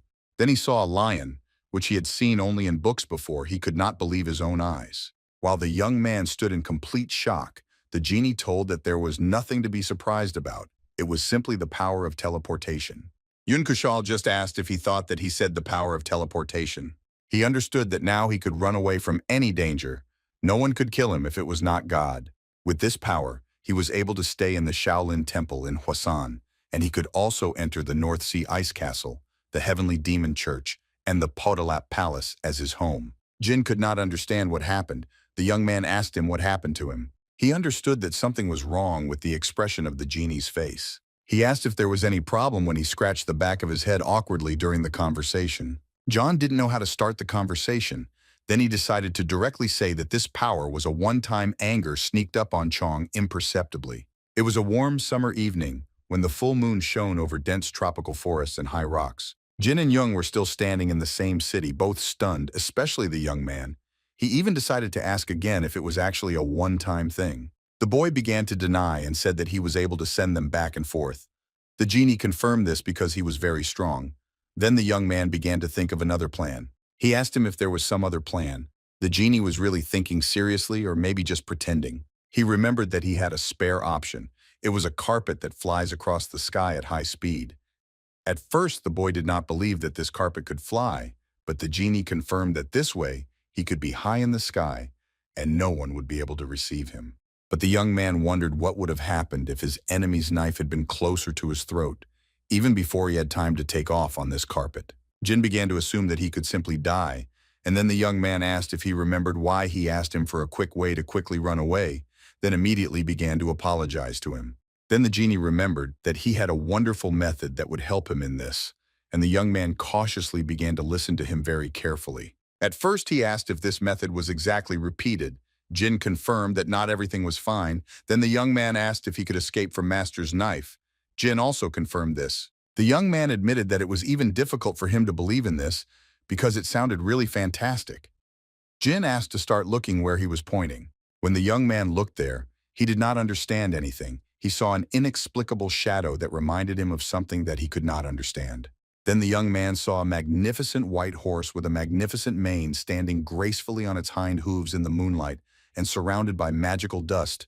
But then Jin hurried to correct him because it was a mythical unicorn from legends. Everyone was very skeptical about the existence of unicorns, but he had an extraordinary intelligence. In addition, he could move at an extraordinary speed so that no animal or person in the world could catch him, and he could heal and poison. Jin wanted to continue talking about unicorns, but the boy interrupted him and asked him to wait. He did not understand what the matter was. Embarrassed, he said that he was a little wary of such deep knowledge at the expense of unicorns. He assumed that there was some kind of limitation. Jin, with a look of shock on his face, did not understand how he had guessed this restriction, but it was clear as day. When the boy began to ask about any restrictions on the account of unicorns, the genie was a little embarrassed. The main point in this plan was that the owner himself personally caught this unicorn. The genie could not help himself in this. The guy didn't even know how to react to this, but the genie offered to drop him to the place of residence of these creatures in exchange. A white unicorn with a long mane stood by the water at night, reflecting the moonlight. Shadows danced on the surface and no people were visible. Suddenly the unicorn heard a rustle and lifted its head up. The young man understood what he thought the second own wish and teleported exactly there. He stood and carefully examined this unicorn. He did not know what to do with him next. The genie warned him that if the unicorn came close, there would be no need to do anything strong. It would be very dangerous, but the young man did not understand why. Because when he saw a wild horse, he would decide to tame it just like that. But since the unicorn was extremely strong, it could get very angry, and in anger it is very scary, so it was impossible to subdue it by force. Then confused, the young man asked what he could do, but instead began to mock him and told him to put his finger in the unicorn's porridge and taste it so that he could lose his observation. Chong very got angry. He could not understand that scumbag says that. At first, the boy thought that it was a complete delusion, but as Jin said, the unicorn is very careful, so nothing would have happened. But the genie told him to remember the difference between the unicorn litter and the usual one. When he actually saw it, he was shocked. It even glowed with a rainbow.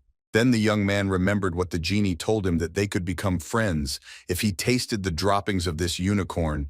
The young man's face became as white as canvas. When he touched it, he realized that he didn't want to do it at all. But in order to get it, he was ready for anything, so he noticed this. When he started to raise his finger to his mouth, he mentally convinced himself that he could do it. He could not even do that. When he tasted it, the unicorn was shocked, even sickened, and sickened even by the rainbow. The young man did not understand what was happening. He stayed in one position and could not even move.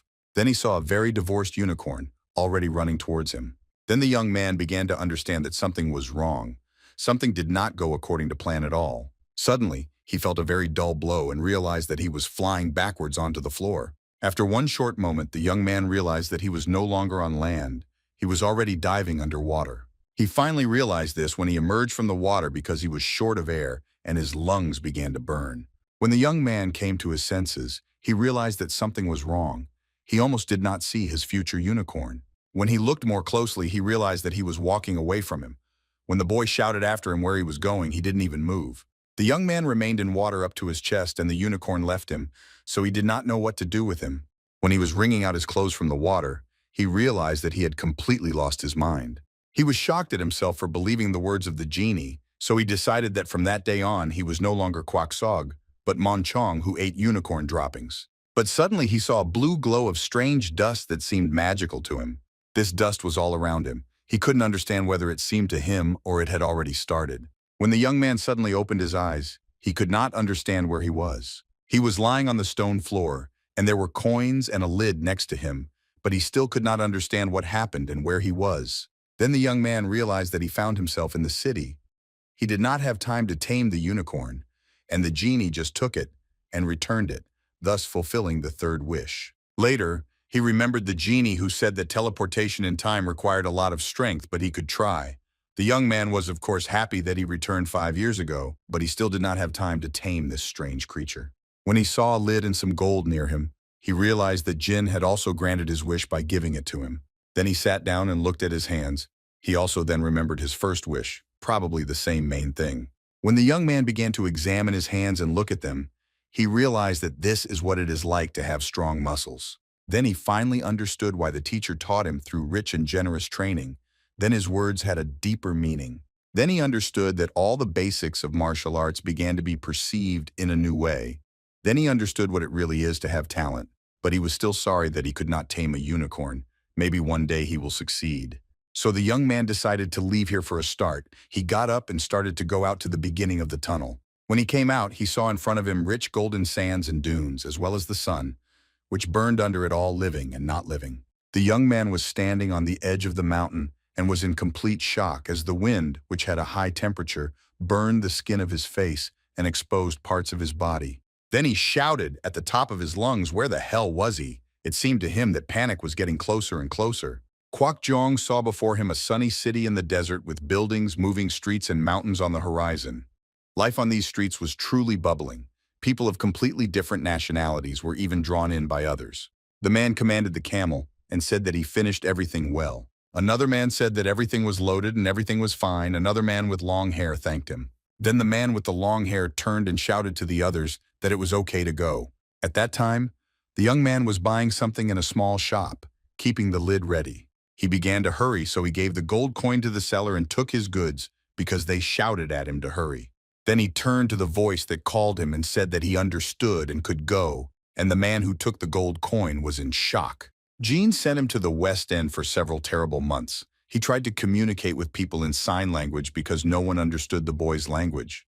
But fortunately, he was lucky enough to meet a caravan of merchants who were going to the central region. He decided to go with them. He also decided to share food with the chief, but he refused, arguing that the young man needed to eat more himself. When they went to the east, the young man trained and fought with bandits who were local at that time. So they quickly passed through the Silk Road and approached the central region. She also found out that there were rumors about him, but he was not very happy about them because he was called a ghost girl. Also, he heard it from someone in front, so he decided to shout so that he would not be called that, because then he was just fighting with bandits in order to survive. He was shocked that everyone was confusing him with a girl. Even behind his face, he constantly claimed that he was a boy and not a girl. But the head laughed at this and told him to think about it in a better light. Then Jae Chong-sob said that the fame about him reached the west to the central region. That's how quickly rumors could spread. He could not understand at all how this boy was taken to those parts, as he did not want to tell what exactly happened to his family. Everyone would be very surprised. Instead, Sun asked why they would be surprised. The chairman said that by the time their caravan reaches the center, others will be there, and a lot of people will gather who will be interested in what the event is all about. Then he added that if these people find out that the girl Primara came with them the last part of the journey, then most likely there will be a lot of people around him and attention. The more he looked at the boy, the more he was surprised that he was mature for his age and was always immersed in thoughts. They rode on camels next to each other, and the young man thanked for this compliment, but the head said that it was not just words, it was really sincere. Then the man asked if the guy already has a bride or maybe a girl for whom he has some feelings. He replied that he doesn't have anything like that. Therefore, the man immediately began to act. He suggested that he go home with him, and the man introduced him to his daughter. The young man was very surprised and embarrassed. He thought that the man was jumping from topic to topic too quickly. When the man laughed and asked if he agreed, the young man did not know what to answer and remained nervously silent. But suddenly someone fell asleep. When he turned around, he saw his friend calling him. He announced that the man-jocks were already on their way. When the chairman asked if they were on their territory without waiting for an answer, he said that he would negotiate with them. Then he ordered to keep the swords at the ready. Suddenly some unforeseen situation would arise. The man bowed to him and agreed. Jean Kwok immediately offered his help without hesitation, and the chairman already knew that he would do so. Then with a serious face, he refused his offer and ordered to stay close to him and then asked if that would be enough. Then the man sped up to the camels, laughing, and said that he would see the strength of his reputation. The young man, keeping his composure, agreed.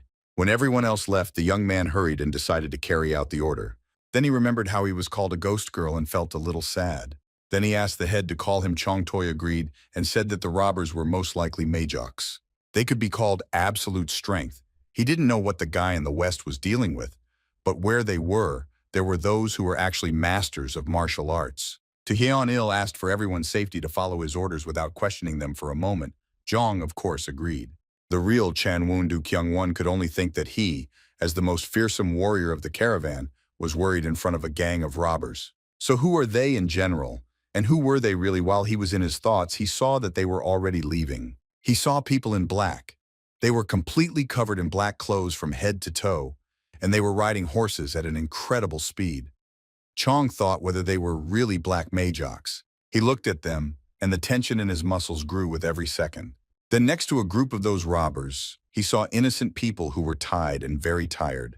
Kwak Jung didn't even notice how the anger settled on his shoulders again, so he shouted at the top of his lungs for them to stop immediately. Kyung's voice behind him, Il Twai, asked where Jong had gone. He turned to him and began to shout that there were only 20 of those bandits. He could not believe that not a large group of freaks could somehow harm them.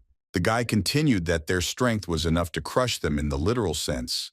But suddenly, the man interrupted him, asking if it was not because he saw those people nearby. Then Bo Kyung-il didn't let Chan go. The young man didn't understand why he answered like that, because in his opinion, those people needed to be saved.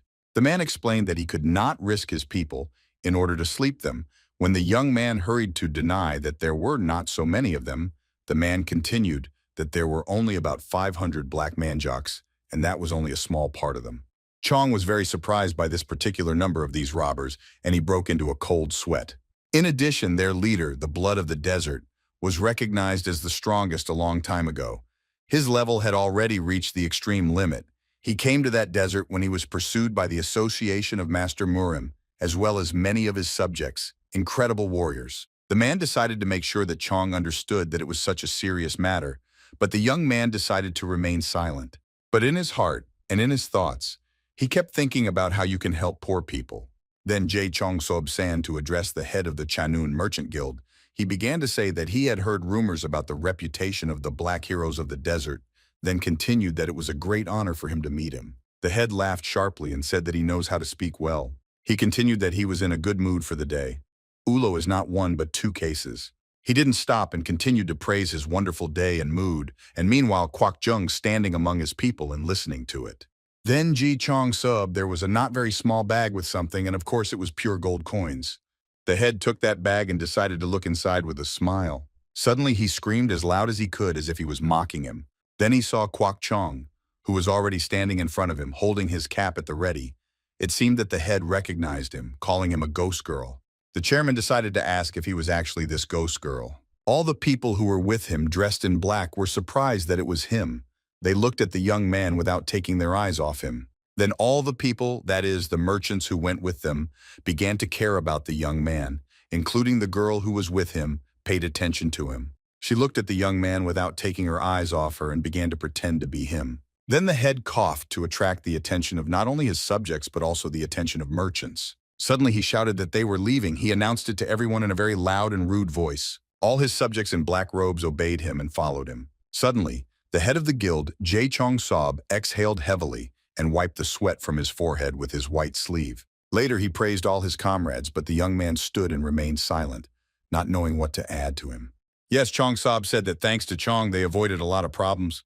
They were actually very lucky in that regard. Suddenly a voice called out to the head of the traders and told him that they wanted to tell him something. Against the background of high rocks stood two tents with a raised flag that the majors were blowing in the wind.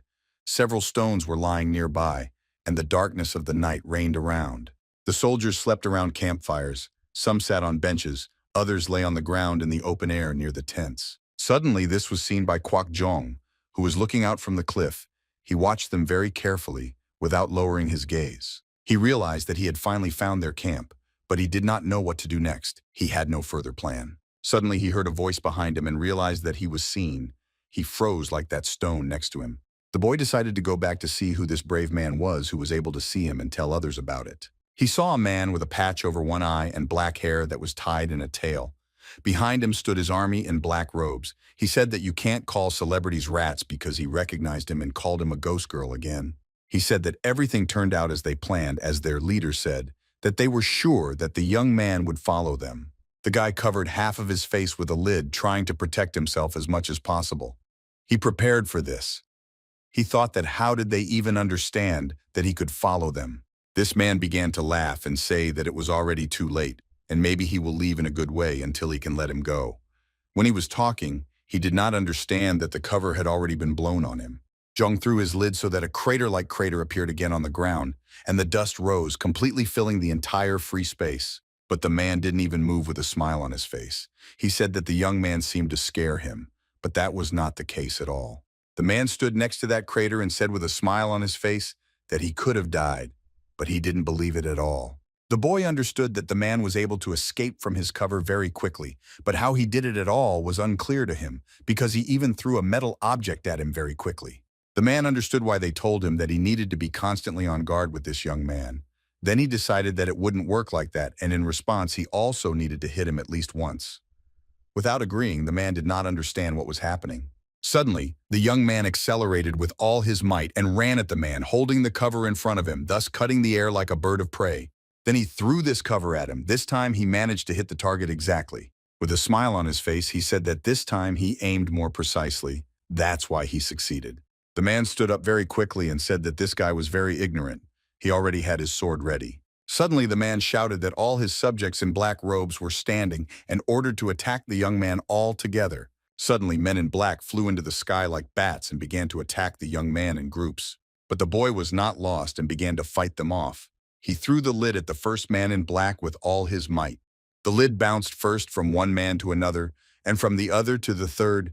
From the side, it looked as if the young man was having fun playing some kind of game. When the chief saw this, he ordered to kill this young man.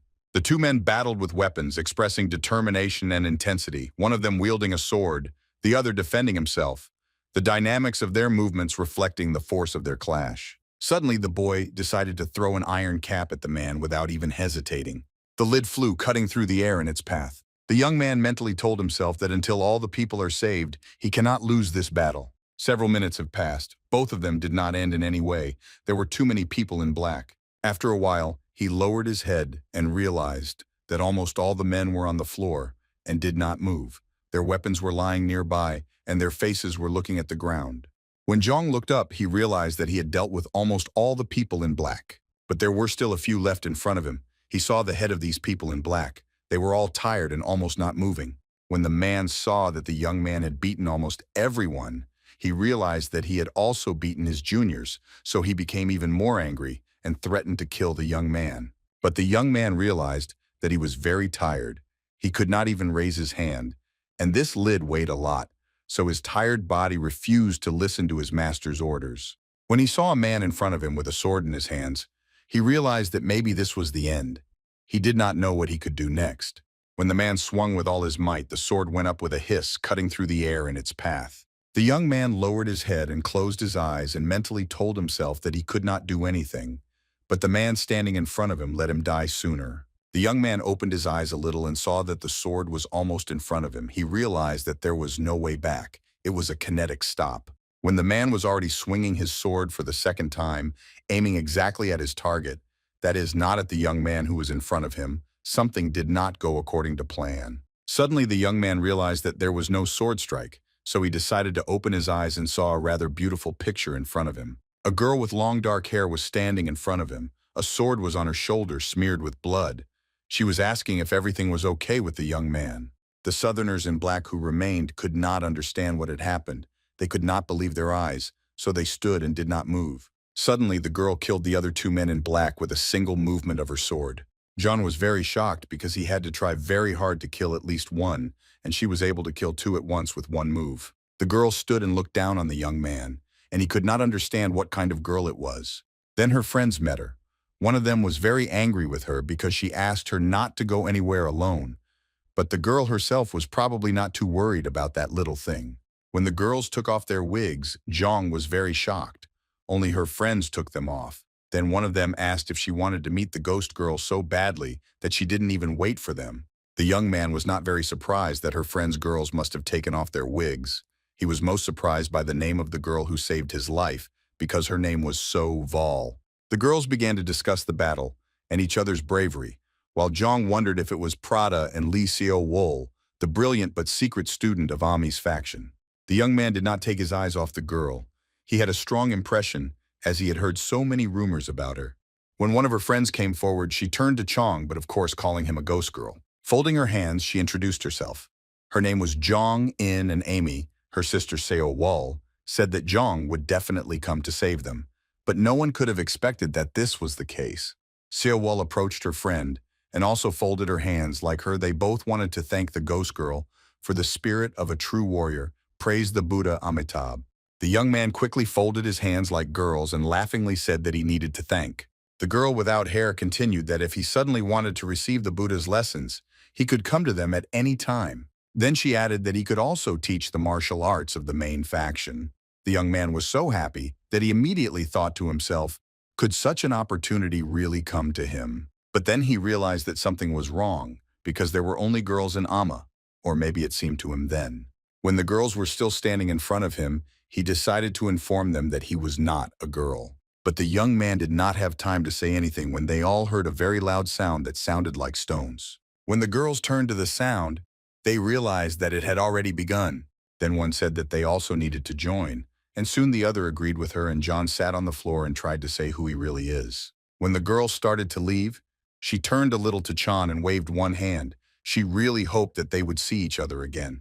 But the young man didn't have time to say anything as the girls started moving away from him. So Amy dealt with the Majoks. They killed everyone. In the end, it turned out that not a single one of the 500 robbers was left alive. Then the girls told that they then had a reason to break one of their main commandments, which was not to kill. So the young man was asked to keep what he saw a secret. He promised that he would meet with them again and promised to keep their secret. Then he left the robbers and finally arrived at the center. When he arrived at the center, the boy entered the institution and realized that rumors can always spread very quickly. At the next table, he heard two men talking to each other. One of them said that he had heard how a brilliant girl had beaten the entire camp of black Majoks. Then the other person understood who was being talked about and supported the conversation by saying that she went to the camp of black robbers and killed 500 people in one night. The man continued that the monks from the Inhesa temple in Sancheon went in search of the Cheonchuk country, but the black Majoks overtook them and killed them. The men continued to discuss. One of them added that the girl did the right thing by taking revenge on them. Then the other added that these bandits have no concept of morality at all, so it was good that they were not around then. But then another man said that they don't know the additional story yet. Everyone started asking what exactly they don't know.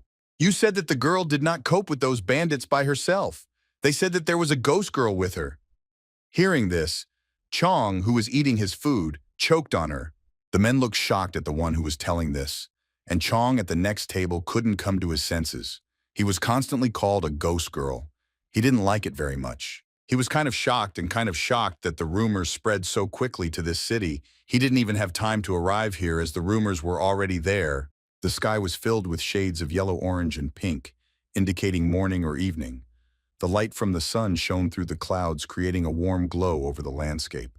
The mountains looked steep and were shadowed to give them a three-dimensional appearance. Walking along a small path in the warm forest, the boy realized that the word-of-mouth radio worked very quickly. He did not even expect it. Then he saw in front of him what he wanted to see for a long time. People walking to the traditional East Asian gate. The architecture points to the historical environment, the stone bridge path, and the classical buildings decorated with red lanterns. So Chong realized that he was in the right place. He ran across the bridge and shouted joyfully that he had finally arrived there. As soon as he approached the gate, he saw his old friend, who was engaged in creating a new cover, who also noticed him. But since he did not know him, he politely apologized so that you would pay attention to him. Guagamon is located here. He was greatly relieved because he was finally back there. The boy began to tell that as a last will, the master asked him to go to the central region and find him, namely the teacher who was sitting in front of him. The young man continued that he could not even think then that Guagamon actually exists. The teacher laughed and agreed with the young man. The teacher said that he also did not know that there is a city where this martial art is also taught. Instead, the young man asked him to speak with him more freely, as they are all brothers and sisters. The teacher agreed with him and added that it was very good to get an assistant at his age, and even more so in factors. The teacher also added that he could not even dream of such a thing. Instead, his future friend stood next to the teacher and was very happy. Instead, the young man realized that his friend still remained a telepnym. Chong asked if he could find out when this young man who was next to him started studying. The teacher answered that he started studying at the age of 10. Then the young man realized that he was older because he had been learning this since birth, so his mood improved a little. Therefore, the teacher warned Abo that he should not call him little sister, but older, because suddenly his face changed, and he didn't understand why he needed to call this guy that. The teacher began to tell that the young man was enrolled as a student earlier, and in martial arts it is not taken into account by age, but by the time when the student was initiated. Because he suddenly shouted that he had an older sister and it was great for him. But this made the young man so angry that he could not even find the right words to describe his anger. But suddenly the teacher carefully looked at the young man and decided to ask him one interesting question. More than once he was a ghost girl. This question threw the young man into a parallel reality. Later, several months later, rumors of a ghost girl spread around the city. And then everyone started talking about the girl who dealt with the black robbers in the desert, but they also added the ghost girl to that story. The young man was shocked that these rumors reached the teacher himself and said that he did not want to do this, but it just happened that way. The teacher understood and agreed.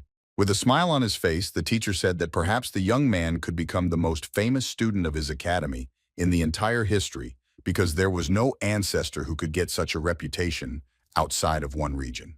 The teacher asked how well he had mastered the martial art called Gwagegon, so the young man replied that he had finally passed to the third stage. With understanding faces, the teacher and his younger student looked at the young man and understood that he already had a foundation. Let's go later. They were in the yard, and the young man asked for sparring with the teacher himself. He could never have thought that immediately upon meeting him, he would be asked to spar with him, so he thought that he was a real psychopath. Fixing the cap in his hand, he apologized but said that he was wondering what his limit was. The teacher was relieved and said that he was also interested in finding out, so he decided to give the young man a chance to fight him. He thanked him. But then the young man realized that he would fight with Bo, who in turn asked him to be careful, and he would take care of it, so that everything would be fine with him. The young man could not understand whether he was really saying this or was joking with him. The teacher in turn tried to stop them both. So the boys went to their cities. The teacher stepped aside and started a duel. Having gathered strength, the young man ran away and ran at him subconsciously, knowing that he would win in one blow. But then the young man found himself on the floor. He could not understand how it happened. He was shocked by it. He asked aloud what it was, but in response he only heard the question of whether he had flown away or not. because in turn he stood laughing, half covered with his cap, and said that the pretty girl had flown away. When the young man got up, he realized that his friend was looking at him from above. Then he regained his strength. You started running at your opponent, thinking that this time he will succeed. But the woman again quickly felt her opponent and landed on her back. People took the upper hand. He was beside himself with rage and swore what he would do until he succeeded. Watching this, the teacher realized that his guesses were confirmed. It was Gwanga gone, but there was something else. Watching how the young man flew to the floor again, he realized that he was too clumsy. The young man lay on the floor indignantly and shouted that he could not hit even once. But when the young man heard the question from his rival whether he or rather she finished, the young man was unrecognizable from rage. Instead, Bo decided that now it was his turn to come. He was already ready to take cover. John was not in a position to stand up and agree on what he had not yet completed when the following happened. He saw in front of him the ground that was being removed from the force with which his opponent ran. He understood that now he will lie on the floor again. Over time, the young man was transferred to his room in the building attached to this academy. Suddenly, the boy woke up. He was covered in sweat. When he woke up, he realized that there was someone else in the room because he heard another voice. The teacher was sitting next to him and began to tell that Bo had a very heavy hand and warned that the young man was not injured at all. Sitting more comfortably on the bed, the young man with sadness on his face and in his voice said that he had lost again. The teacher did not know what to answer. After a few minutes, the teacher spoke, interrupting the silence that was born between them. The teacher began to tell that when he first heard about him, he expected a lot, and when he learned that the famous ghost girl was a follower of Gwagagon. But suddenly the young man interrupted him with his question whether he had disappointed him. But the teacher explained that he was not disappointed in him at all, because he revealed his basic skills and basics in a good way. He revealed himself very well there. He had nothing to be disappointed in him. Instead, the young man asked why he lost again. Maybe it was because of too little chi. With sarcasm in his voice, the teacher replied that this boy's past master was probably a genius, because how could he be so stupid? But the young man did not understand that it was sarcasm and thought that the teacher was praising himself now without knowing it.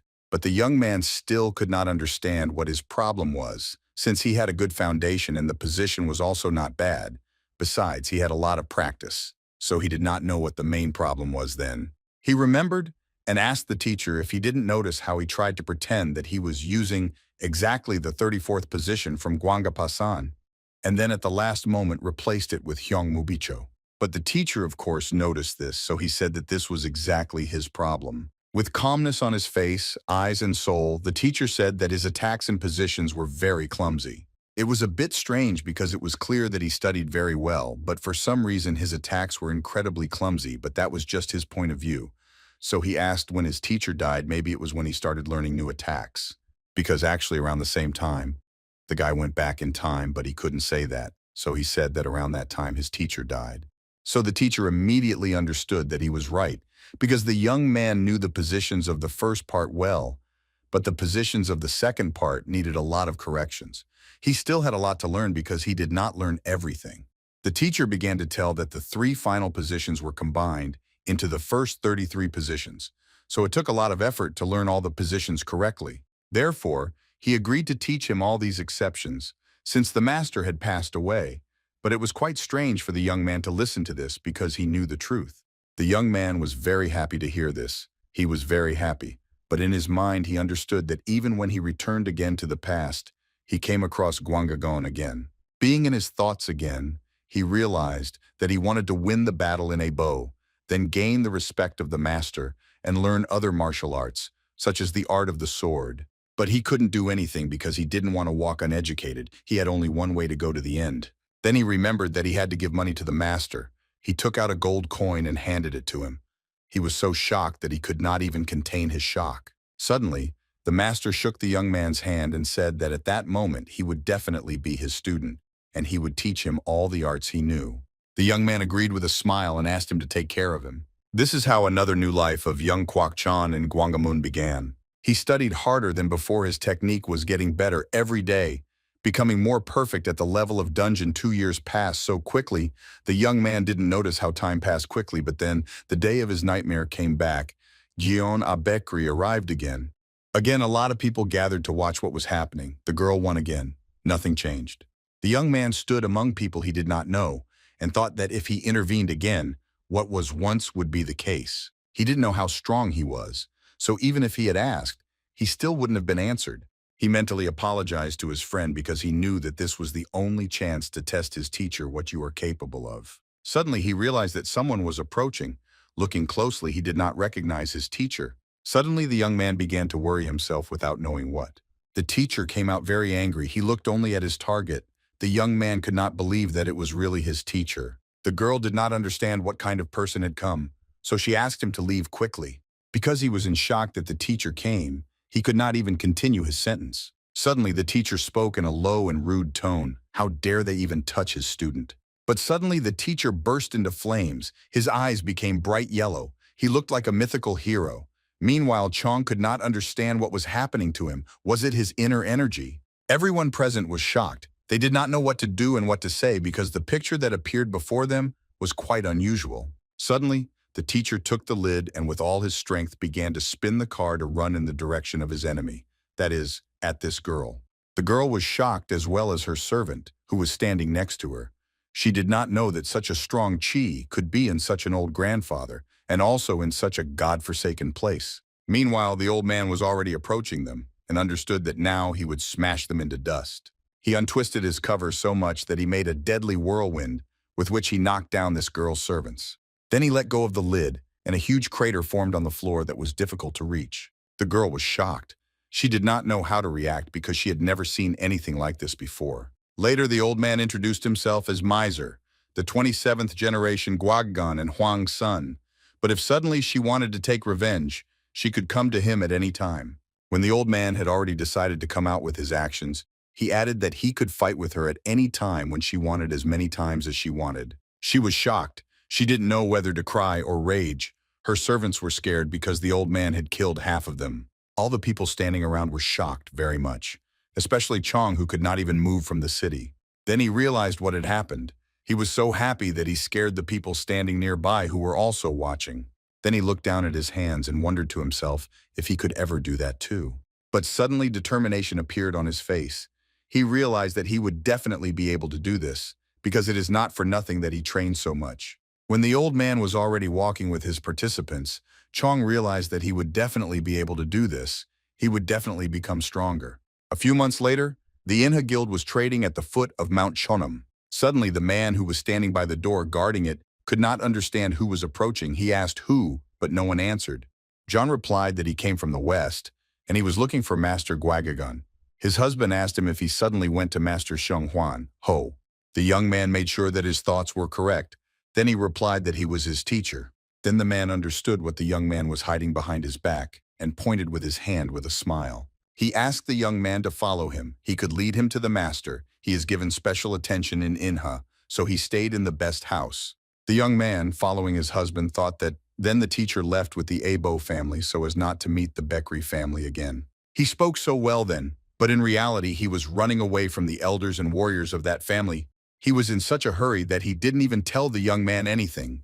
But then he remembered how before his return, the master had taken away the Abo family, and he took them to the foot of the mountain, where the Inha Guild then came there, and the head of the guild, Shim Gia, Byaksword, Inha, who came from the disciples of the Chonam clan. Even the Becky family would not dare to oppose him. But if they did not hasten to leave him and go, they were too imprudent. Meanwhile, the young man came to the right house. When the young man realized that they had come to that particular house, he could not understand why there were so many people in such a special house. When suddenly the young man heard a voice telling him to find him here again, he did not understand who it was. When he turned around, he realized that the teacher and his friend A Bo were standing there. He asked if he was all right, but the teacher was standing happy and unharmed.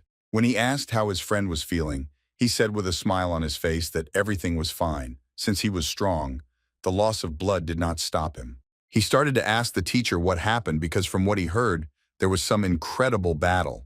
But the teacher interrupted him and said that he was just lucky of Becky in one short moment with one movement of his hand. But suddenly the teacher saw a woman and started talking to her, so I understood who she was. He introduced the young man to this woman as an elder, and she looked at him shocked. But the young man could not understand why the teacher so quickly changed the topic of conversation. The young man bowed to the woman's waist and introduced himself by name. The woman replied with a smile that she was very pleased to meet him, and the teacher called Abo's other younger brothers and sisters and wanted to introduce them to him. The first guy came up with two smaller children and introduced himself as Yun Bo. The young man introduced himself in response and mentally decided that he would ask the teacher about a topic that interested him a little later. But later, when the young man tried to ask the teacher something on this topic, the teacher somehow translated the topic and did not want to talk about it. The young man could not understand why the teacher did not want to tell about his actions. He was probably ashamed. But no one could know this, because the more he knew about him, the less he knew.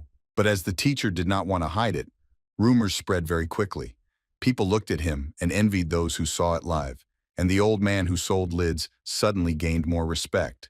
When they addressed him, he was very uncomfortable, and regardless of the contract, he decided to leave the guild. And the boy decided to ask the teacher a question that he was also interested in. It was one warm summer evening when the stars flaunted their beauty. Suddenly, the young man decided to ask his teacher if he could not teach him possessions. Why, he asked why. So he decided to learn it quickly, but the young man replied that he just wanted to. Jong then replied that it looked nice and started to show if he could look. But suddenly the teacher got very angry and started shouting at him that if he is learning martial arts just to look good. But suddenly the young man gave him a bag of gold, and the teacher's opinion immediately changed. He began to smile and said that he was a real treasure. Therefore, later the young man asked again if he could now learn how to wield a sword. Instead, the teacher said with a smile that you need to be a little more loyal, giving advice with understanding and support. Then, with a serious expression on his face, he said that he would personally ask the mentor from Inha to take care of him. It was a clear sunny day when the conversation turned to martial arts, and the representative of the temple began to talk about them. He said that he would do everything as Munju told him. The old man continued that there are many martial arts that are passed on to strangers in their Cheonan faction, but he immediately warned that he would not be able to teach everything. The young man and his teacher stood in front of the representative and listened attentively. He said that he would still try to teach the young man what he would be satisfied with. The teacher and the young man thanked him by bowing at the waist. The old man said that it was the former student who should have come to teach him. He wanted to ask him for help, but the young man was shocked that he would be taught by a student and not the representative himself. But then the young man was pleasantly shocked and again thanked the representative for such an honor to teach him new martial arts. With a smile, the old man added that he shouldn't get his hopes up, because as he said before, he won't be able to learn all the Bonsan martial arts. He also said that the boy can only learn basic swordsmanship techniques. The young man agreed and then added that even though it was a base, it was still fencing techniques. How could he take it lightly? The young man stood with a smile, and the thought crossed his mind that he had never seen people who belonged to this martial art except Shimgebyok. He was very pleased that he was lucky enough to meet him, and in addition, he would also learn guarding from him. That was simply incredible. But then the next picture that appeared in his prepayment shocked him. He saw a boy with white hair that was gathered in a high tail. He folded his arms and greeted him. His name was Myunghee. He was from Cheongnam. The first thought that crossed the boy's mind was that he seemed very weak. But then he added that his name was simply Kwok Chun. Then John saw the clumsy gestures and the same facial expression. Instead, the young man smiled and agreed to call his student that. Then the master offered to show him the training hall in which all the young man's training will take place. When the boys started to leave, you go in the direction of the hall. Kwok Chun had one thought that did not give him peace. Would he really be able to learn the martial art of swordsmanship the right way from this young man? When they came to the hall, the master decided to show him the first techniques. They started with the easy one. But the young man was worried that everything would be fine with him, so he crossed his arms over his chest and watched him very carefully. The master suddenly exhaled air from his lungs and set himself to show the reception. Suddenly he swung and his sword cut through the air with a hiss. He was afraid gracefully like a fox. John was shocked because he did not expect such a perfect performance from his master. He stood and looked at him, unable to look away. The master moved as smoothly as a stream of water, which in the end converged to one smooth movement. When the master finished, he told what kind of technique it was. It was the well-known Cheonan technique, and a technique called the polar bear. That's how Chong started studying this technique, and he didn't understand how a year passed. The boys walked around the courtyard of their academy and talked about how quickly time had passed, that a whole year had already passed. The master said that he had already learned the polar bear technique and asked if this technique was really as good as he thought. Chong thanked his master and said that thanks to him he was able to learn the most famous swordsmanship. He will always be grateful to his master for this. In response, he heard that the master was wondering how many days he could surrender. Then he added that, as a result, the young man had been practicing constantly for a year and had taken these trainings very seriously, which pleasantly surprised him. Jung suddenly remembered his past teacher and said that the first thing he taught him was that you need to know the basics. Myung-hae completely agreed with him because his mentor and other teachers also always emphasized the importance of the basics. Then the master began to tell that there is one of the other masters who has a name sword, namely Master Sonam, but suddenly Kwak Jong understood which master he was talking about and supported the conversation, adding that he is the best swordsman in Jongnam. With discomfort in his voice, the master replied that he was actually Barefoot, known by this Master Sonam. So the master then emphasized once again that it is necessary to learn the basics, so their students study the basics for 3 months so that they can then start Bonsan.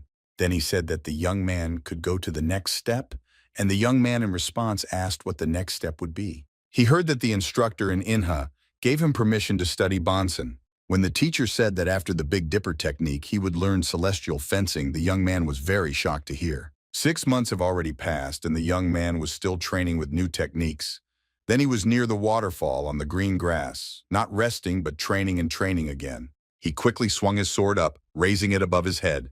Then he brought the sword parallel to the ground and pointed it at an imaginary opponent. Then he exhaled the air from his lungs, and to endure the word instead his master stood behind him and said that he had already learned almost everything. The boy, while putting the sword in its place, asked if he could use the heavenly technique in life, to which the master replied that of course he could. The master was very surprised and asked why the young man was asking him about this.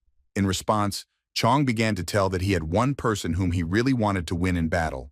The master asked if he really wanted to win, and then the next question gave Chan a little shock because the master asked who it was. After a short pause, the boy asked the master if he could keep it a secret, to which he replied that of course he could. Kwak Jong said with a serious face that the person was from the Becky family. The master was very shocked, so at first he did not believe him. Later he asked if it was the same family member who was very precious. Jong confirmed this, but the master was a little too nervous and nervously scratched the back of his head. He then decided to ask if Kwak Gon didn't have enough skills to win the youth's answer, that as the master said earlier, he would have enough skills to overcome this person. Then the master asked in surprise why he had this, and the young man answered the following with a calm face. The young man said that Kwak Gon confuses him. Myung-hee seemed surprised at what he heard. Then the master laughed and said that he would pass on the letter about the next nominee to the Becky family. And the young man in turn of course agreed. Several days have passed. The young man could not find a city for himself. He was nervous every day.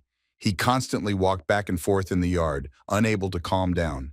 Then the master saw him and decided to ask if there was any news, why the young man was silent at first. Then the young man broke the silence and answered that nothing came in response to his letter. And the master, in turn, was very surprised by this, because 15 days had already passed since the letter was sent.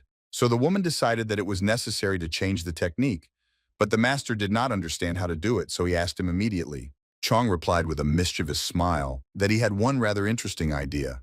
It was an ordinary warm day when shouts and voices were heard outside the institution. Of course, it was Lady Becky who did not want to sit on the first floor while she was asked to go there. She was very angry about this fact. But the man began to make excuses because they had already paid for everything. They couldn't do anything, so he prayed that she would understand them. But she didn't seem to listen to him and shouted, asking if they were ignoring her or not. Suddenly, she angrily passed by this man and ran to look for this man asking, but she was stopped, but she did not listen. When she ran to the second floor, she screamed and asked what kind of moron could take her to the second floor. This guy was sitting and drinking tea without even paying attention. Instead, she was screaming and asking if he wanted to die suddenly. Suddenly, this guy turned to the girl and asked with a calm face if she sometimes called him a moron. Finally, she was there. It was hard for him to imagine that he would ever be able to overcome this path, find a favorite institution and pay for the entire second floor, especially if thanks to this he could take revenge on her. All efforts would be justified. But suddenly, when the girl saw him, she was shocked, and her anger passed for a moment. The young man was very surprised by this reaction and the expression on their faces, so he asked her what happened. Then she apologized with a smile on her face and a soft, silky voice and said that at that time, she did not know that there was someone there.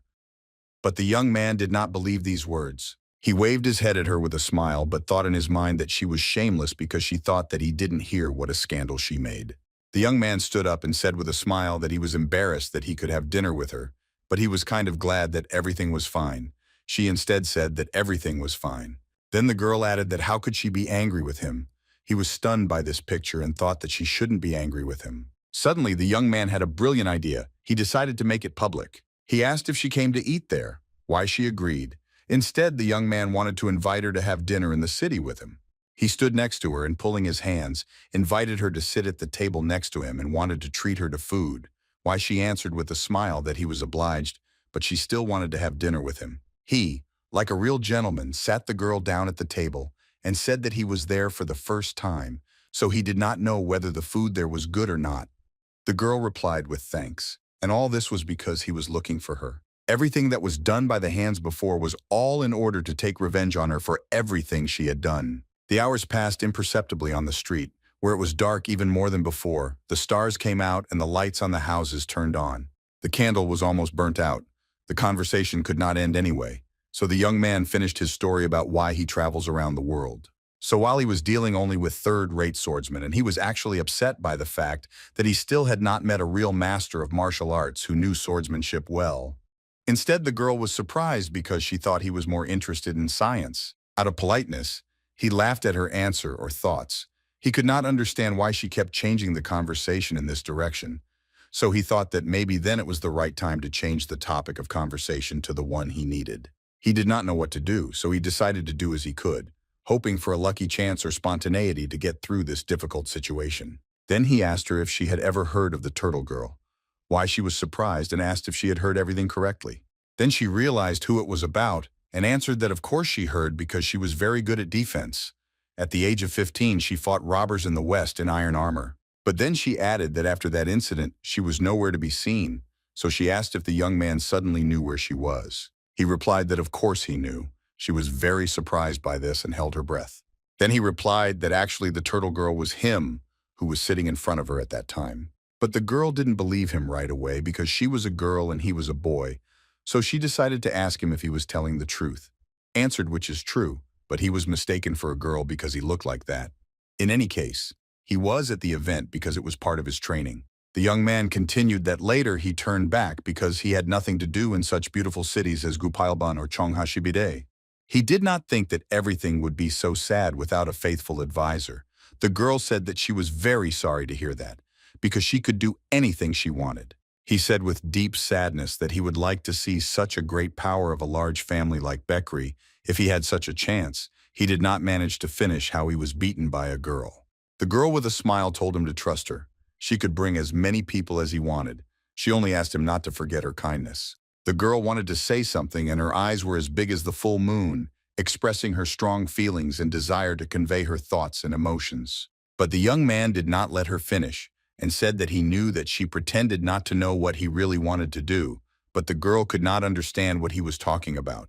Then the young man added that he wanted to see exactly her skill, but the girl did not understand what skill. Suddenly he took her hand. It surprised her very much. She did not know how to react to it. Then he added the question of whether it is possible to arrange it, namely to see her skill. The girl agreed and said with a smile on her face that first she needed to get her father's permission. The young man thanked her and realized in his mind that he had finally succeeded. But the girl decided to make the game more difficult because she offered to bet, but Chong did not understand what she was talking about at all. The girl answered with a smile that the one who loses must throw away the wish of the winner. Inconspicuously, 3 days passed, and finally the day of the battle came and everyone gathered to see it. Everyone who watched couldn't understand whether it was really a turtle girl. They argued because some said it was her, others said it wasn't her, but the bakery family said it was her. The young man stood in the arena and looked away a little to the side to see how many people were gathered. He was shocked by the number of them. He thought that it must all be because of the turtle girl's name. But suddenly he saw familiar faces among the people who came. He saw how he was supported by his teacher and his friend A, because he said that Jian should not be afraid of anything and do what he should. Then he also saw 2 familiar faces nearby. They were Sang Tanju and Tupio. They also told Du that he would win and wished him success. Then he also saw his master Myung-hye next to him, who also wished him luck, and said that he decided to take his friends from Jongnam with him. He said that at the very beginning there were few people, But when they found out that the turtle girl would participate, there were a lot more people, but he assured him that he had nothing to worry about. He was also shocked that even the Chona masters came. He was happy and determined, so he clenched his fists and decided that he would go to the end so that it would not cost him. He stood and looked straight ahead and decided that it was necessary to finish this matter after all. Suddenly, a red flag was raised there and everyone was asked for attention. Before moving on to the battle, the presenter wanted to give a word to the Becky family, namely the master of the reverse wind sword. A family member promised one thing. The young man could not understand what he wanted to do or what he wanted to promise. The man with red hair, red eyebrows, mustache, and beard continues that he has heard a lot about the turtle that defeated the bad people in the western region. The young man began to worry, and the man continued that if he won that match, he promised everyone present on the stage in the arena that he would invite him to his house. The young man was very surprised but tried not to show it to others. He could not understand what was happening because they had not discussed it before. When he looked at the girl, he realized that this was exactly what she was asking him for, so that they could stay together longer. But he agreed to any conditions, if only to take revenge on her, that's all. His willingness to take on himself any risks and obligations testified to his deep feelings of resentment. Kwok Jung was very determined. He kept his concentration only on his opponent, so he decided to show who would beat whom. Second asked if they were ready. They stood facing each other, determined and focused on each other. They both confirmed that they were ready for this battle because each of them craved it in their own way. So in a moment, the leader, that is, the runner-up, started the match. The audience greeted them with applause and shouts of good luck. When Chong got into a fighting position, he realized that he was very worried about the confrontation. Suddenly, memories rushed into his head, and he could not understand why he was so worried. Maybe it was because of the blow he remembered. He tried to calm himself down and decided that there was no need to be so nervous. The girl was standing in front of him and smilingly said that this was not a serious match, and the young man could not understand what had happened to her, or that she might have underestimated him. So he decided to even ask if he could attack first, to which the girl replied of course he could. She didn't even have time to finish when the young man started swinging his sword directly at her with all his might. The girl was shocked by such a reaction and the seriousness of the match in general, and it struck her to the core, leaving her confused and insecure. But suddenly she managed to repel this blow because she had a very good reaction. He replied that she herself allowed him to attack in the first. They stood ready holding their swords. So in his mind, he told her to get ready now because he knew that this time luck should be on his side. The fight was long and fierce. They fought no longer as a joke, and this match no longer seemed frivolous. He swung his sword and aimed at her, and she could dodge his sword with good grace and the same reaction. So at first he just wanted to win. But then he saw that he had angered his rival not in jest, and it made him think about his further actions and their further consequences. So then he realized that not everything is as simple as he thought at first, and this caused him to think again and revise his views on the situation. He did not have time to defend himself from her speed. Even his head was spinning, but suddenly she struck a very heavy blow and Kwok Jung bled. When she saw that he was bleeding, she got a little scared and asked if everything was fine with him. Her face really expressed fear. The young man was angry and at the same time shocked that she hadn't killed him yet. It was something he didn't want to think about. Did she really want him to survive that fight from the very beginning? Did she really believe in his strength and ability to overcome any challenges? But suddenly something happened that he could not have predicted, and it struck him to the core, causing unpleasant surprise and nervous tension. The girl began to give in to him, or maybe it seemed to him because he had more strength than then. This is exactly what he expected from her, so he decided to act as he had planned earlier. Suddenly, he did something that shocked the audience. They did not understand what was happening. Their faces showed shock in the best light. His rival became even more angry when she saw that he took out a cover from under his clothes. Holding the lid in one hand, he said that he was the 28th student who succeeded in achieving the art of quaggamug. In a moment, the young man was already holding two lids, one for each, and with a smile on his face, he introduced himself as Kwok Jong. But in his mind, he realized that he really didn't want to use it. He was even ashamed of it. The girl with rage in her voice and face asked if it was really a cauldron lid as a weapon, if he had actually learned the art of quaggamun. The young man confirmed this, and in a moment the girl understood why he was nicknamed the Turtle. Focusing on him, the girl asked if he was sure that he would not regret it, why he replied that she should. Raising the sword up, the girl said that it will be seen whether he will tell about it in her house. Aiming the sword directly at him, she called him to draw his attention only to her. Suddenly the girl spun around so that a clear silhouette was no longer visible. She was beautiful like the eighth wonder of the world, and at the same time deadly like a tsunami. Then Chong realized that she was exactly what he expected from her from the very beginning. The moment she aimed her sword at him, she was a centimeter away from him. She told him that this was the end. But young man, look at your lids, you didn't think so. In one moment, when the audience did not even have time to blink, the young man placed his shield under her sword, due to which a loud and resounding sound came out. The girl flew away so quickly and strongly that she did not understand it herself, and this impression remained in her memory. But she managed to land on her feet and not fall on her back. She looked at her opponent from under her forehead and was incredibly furious with him.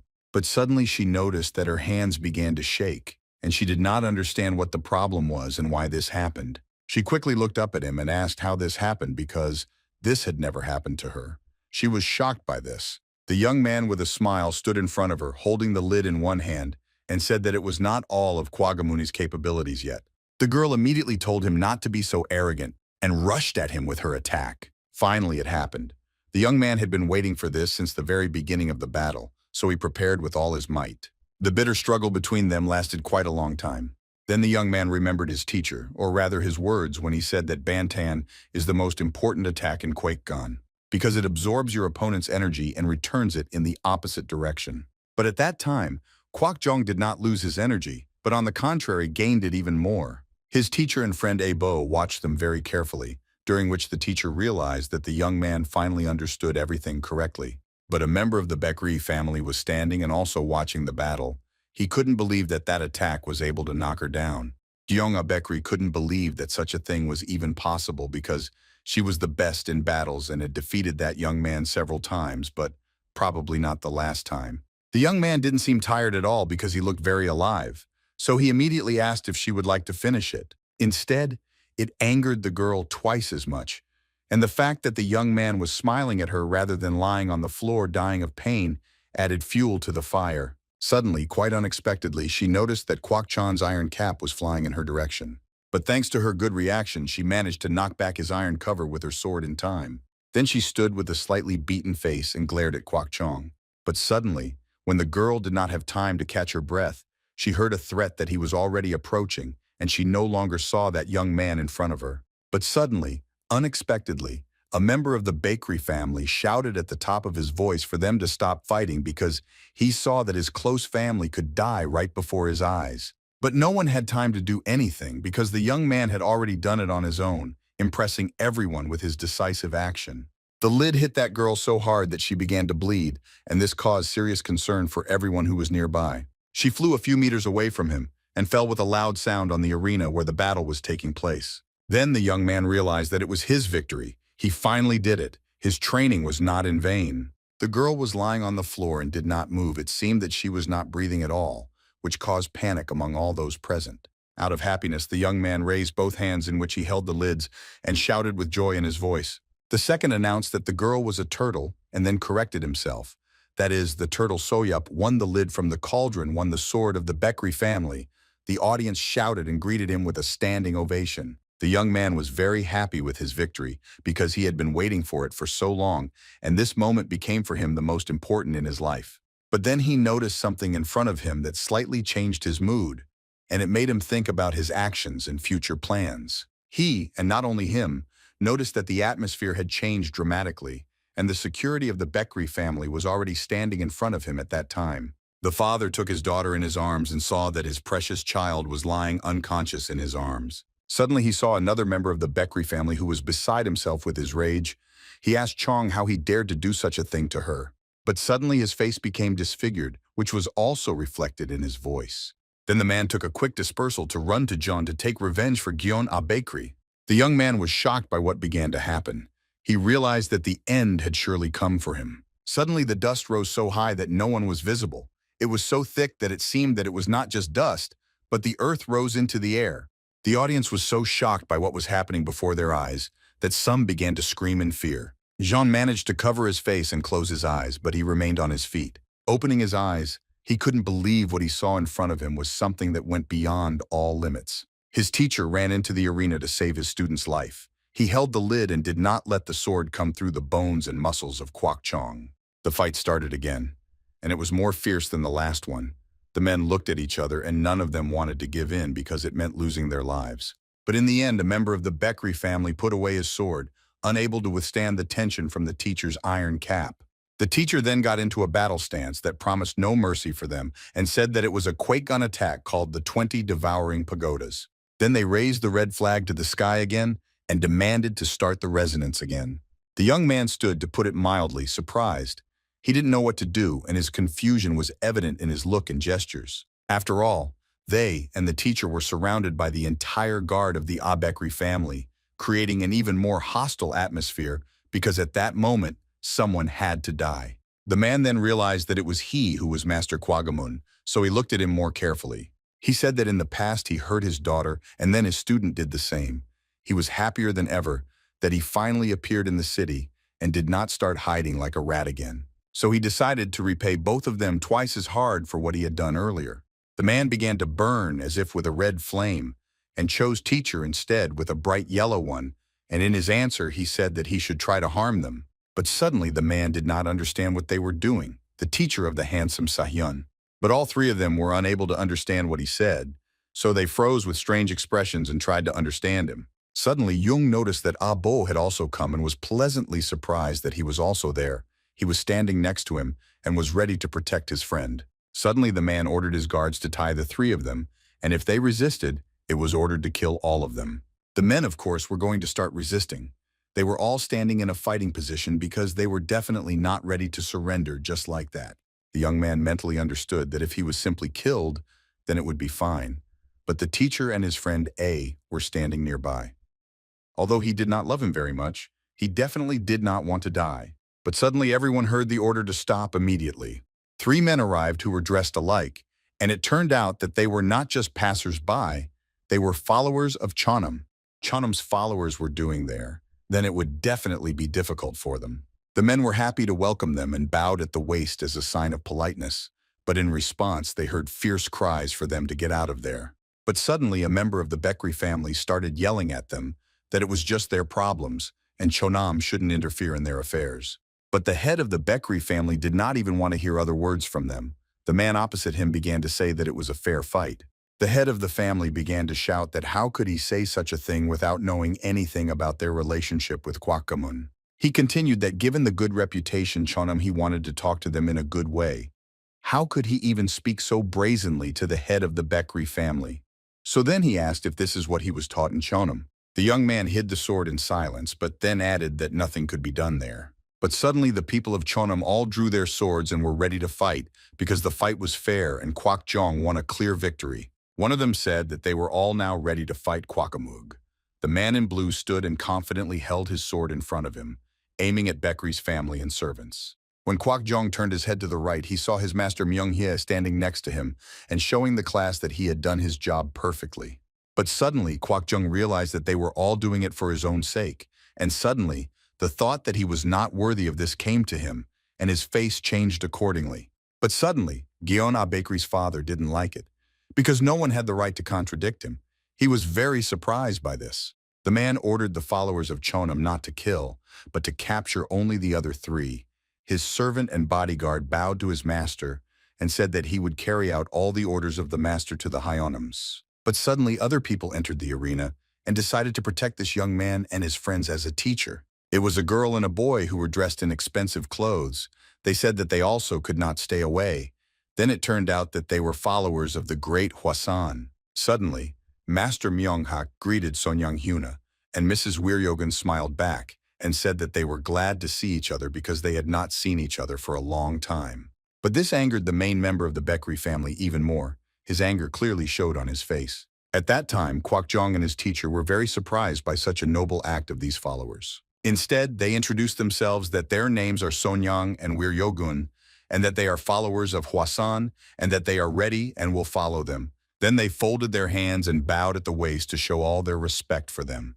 Kwak Jong was so surprised that he almost didn't manage to react to it in any way. His only thought was that Wiryogun was standing in front of him, who wields the sword of Narit Blooming Plum. He was very grateful to fate that this happened. But when he looked at the girl, he realized that she had a beautiful appearance. The girl had big blue eyes, black hair that reached her waist and clean snow-white skin that seemed to shine under the sun's rays. Kwak Jung was a little embarrassed and blushed instead, and a beau behind him was also surprised by the unparalleled beauty of the girl standing in front of them. But suddenly they heard how many voices shouted the same thing in one voice, that they were also joining them. These were the people, the spectators, who came to watch the fight at the very beginning. The young man was ready to cry out of gratitude, that he could not express in words to all those who decided to support him and not let him die at the hands of the head of the Becky family, and that's when he understood what Murim really meant. When he looked around, he saw and realized that even Taisa Heian came to support him, and even Seonglian Mukwan was so nice to him that all those people were ready to put their lives at risk just to help him in the battle. While Kwak Jong was surprised by all those who decided to support him, the head of the bakery family, namely Hyonim, the father of the same Hyon A bakery, called the elder to him. He came to him and bowed, showing that he was fully ready to listen to him. He ordered to capture the followers of Hwasan and Jeongnam. No one could believe it, but he decided to do exactly that. It seemed to him that it was the most correct decision at that moment. Instead, everyone who stood in front of him held their breath and waited for what he would say next. But they were already ready to fight and put their lives in danger, but to protect their honor and the honor of the one who honestly won the battle. But suddenly he ordered everyone else to just kill them. The guy was very surprised but very angry when he heard that, so he thought that the man must have lost his mind, because how did he even dare to touch the students of such academies as Hwasan or Chonam, but especially Hwasan, who respected them very much. The Becky family still remained in front of them. In the end, a lot of people could die because of someone's rage. He did not want to allow that. But then he calmed down and decided that nothing could be done, so his face began to look completely calm. Instead, he ordered the heads of the family to seize the others, but another voice managed to interrupt him in time. The young man came out to him with a lid in his hand and said that since he brewed all this, the issue should be resolved with him and no one else, because others are not to blame for this. But instead, the head of the family became even more angry because he thought that he had orders from a young man whom he had seen for the first time. Suddenly, unexpectedly, he cut off the young man's hand. Everyone was shocked by what they saw.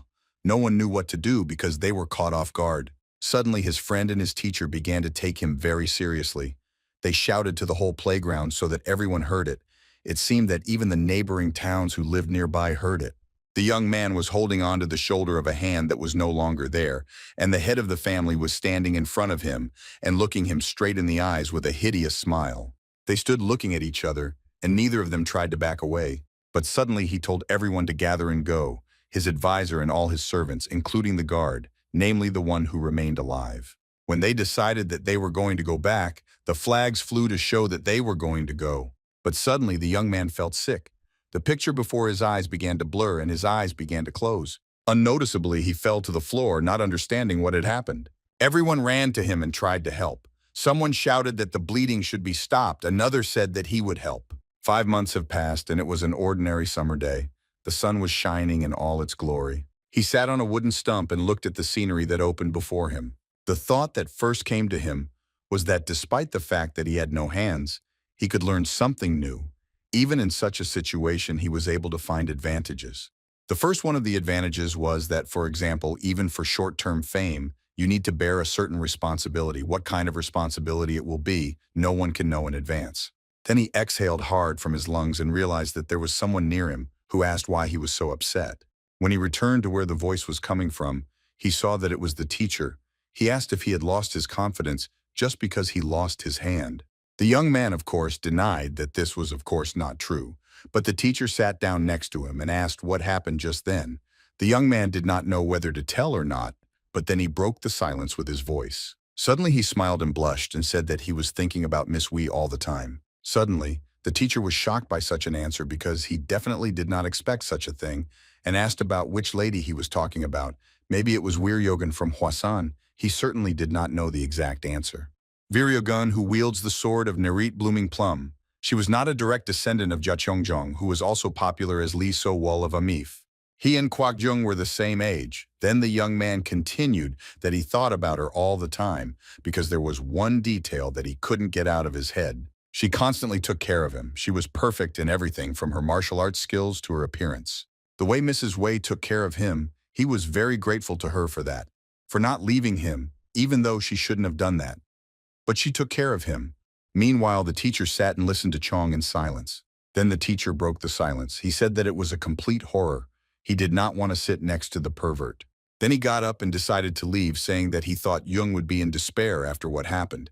He couldn't believe what he heard. Instead, the young man just smiled at him and decided not to say anything, because he had said everything he wanted before, and the important day was approaching, namely the day when he would need to get the lamp. Suddenly, the teacher was distracted from his work by his student who was standing next to him and was going to go somewhere for a month. The teacher was very surprised because not so long ago he lost his arm. He asked where you went with such a body, but he did not answer exactly, but said that in one place. But the young man replied with a smile that he was feeling well. He was trying to make sure that the teacher didn't worry about him anymore. The young man took the teacher by the shoulder, and they decided to move away from the place where the teacher worked. Then he agreed with Kwok Jung. The teacher could not help but worry about his student, because he became like a family member, so he asked to be very careful. The city of Wanganchon, people strolled along the narrow cobblestone street, decorated with lanterns, some carrying baskets and jugs, others selling goods from stalls. The warm atmosphere of the sunset prevailed. The young man came to this place quite quickly, and with a slight smile on his face decided to walk through the streets of this warm, sunny evening. But then the young man realized that he was back at the place where it all started, so sadness fell on his shoulders. But suddenly he realized that the more he would be able to meet the genie again and remember his 3 wishes, anything he could want, and he already knew what he wanted. Suddenly the young man looked away and realized that he was already there waiting for him. In front of him, he noticed a lamp that gave reflections from its golden coating, thus attracting the attention of all who passed by. Suddenly they found themselves back in that cave, a cold, gray and damp cave. When the young man said that he wanted to have gin, he was shocked because the young man wished to have a lid from the boiler. He decided to ask him again, but the young man confirmed that this is exactly what he wanted. Jin was so shocked that he said he lived for more than 1,000 years. He met hundreds of people all over the planet. He fulfilled more than 1,000 wishes. But for the first time he heard about the wish to get a lid from the cauldron. Kwok Jung decided to ask him if he heard exactly what he said. Then the genie said that surely there were a lot of scary monsters in Marima. The boy calmly confirmed that fact. Then the young man repeated his wish. He wanted to fight with strong masters, so he needed a boiler cover that would never break under any circumstances. He needed not just a cauldron lid, but the strongest lid in the world, thanks to which he could freely use the martial arts, especially Quake Gun, which he learned. Suddenly Jin thought, rubbing his kind of beard.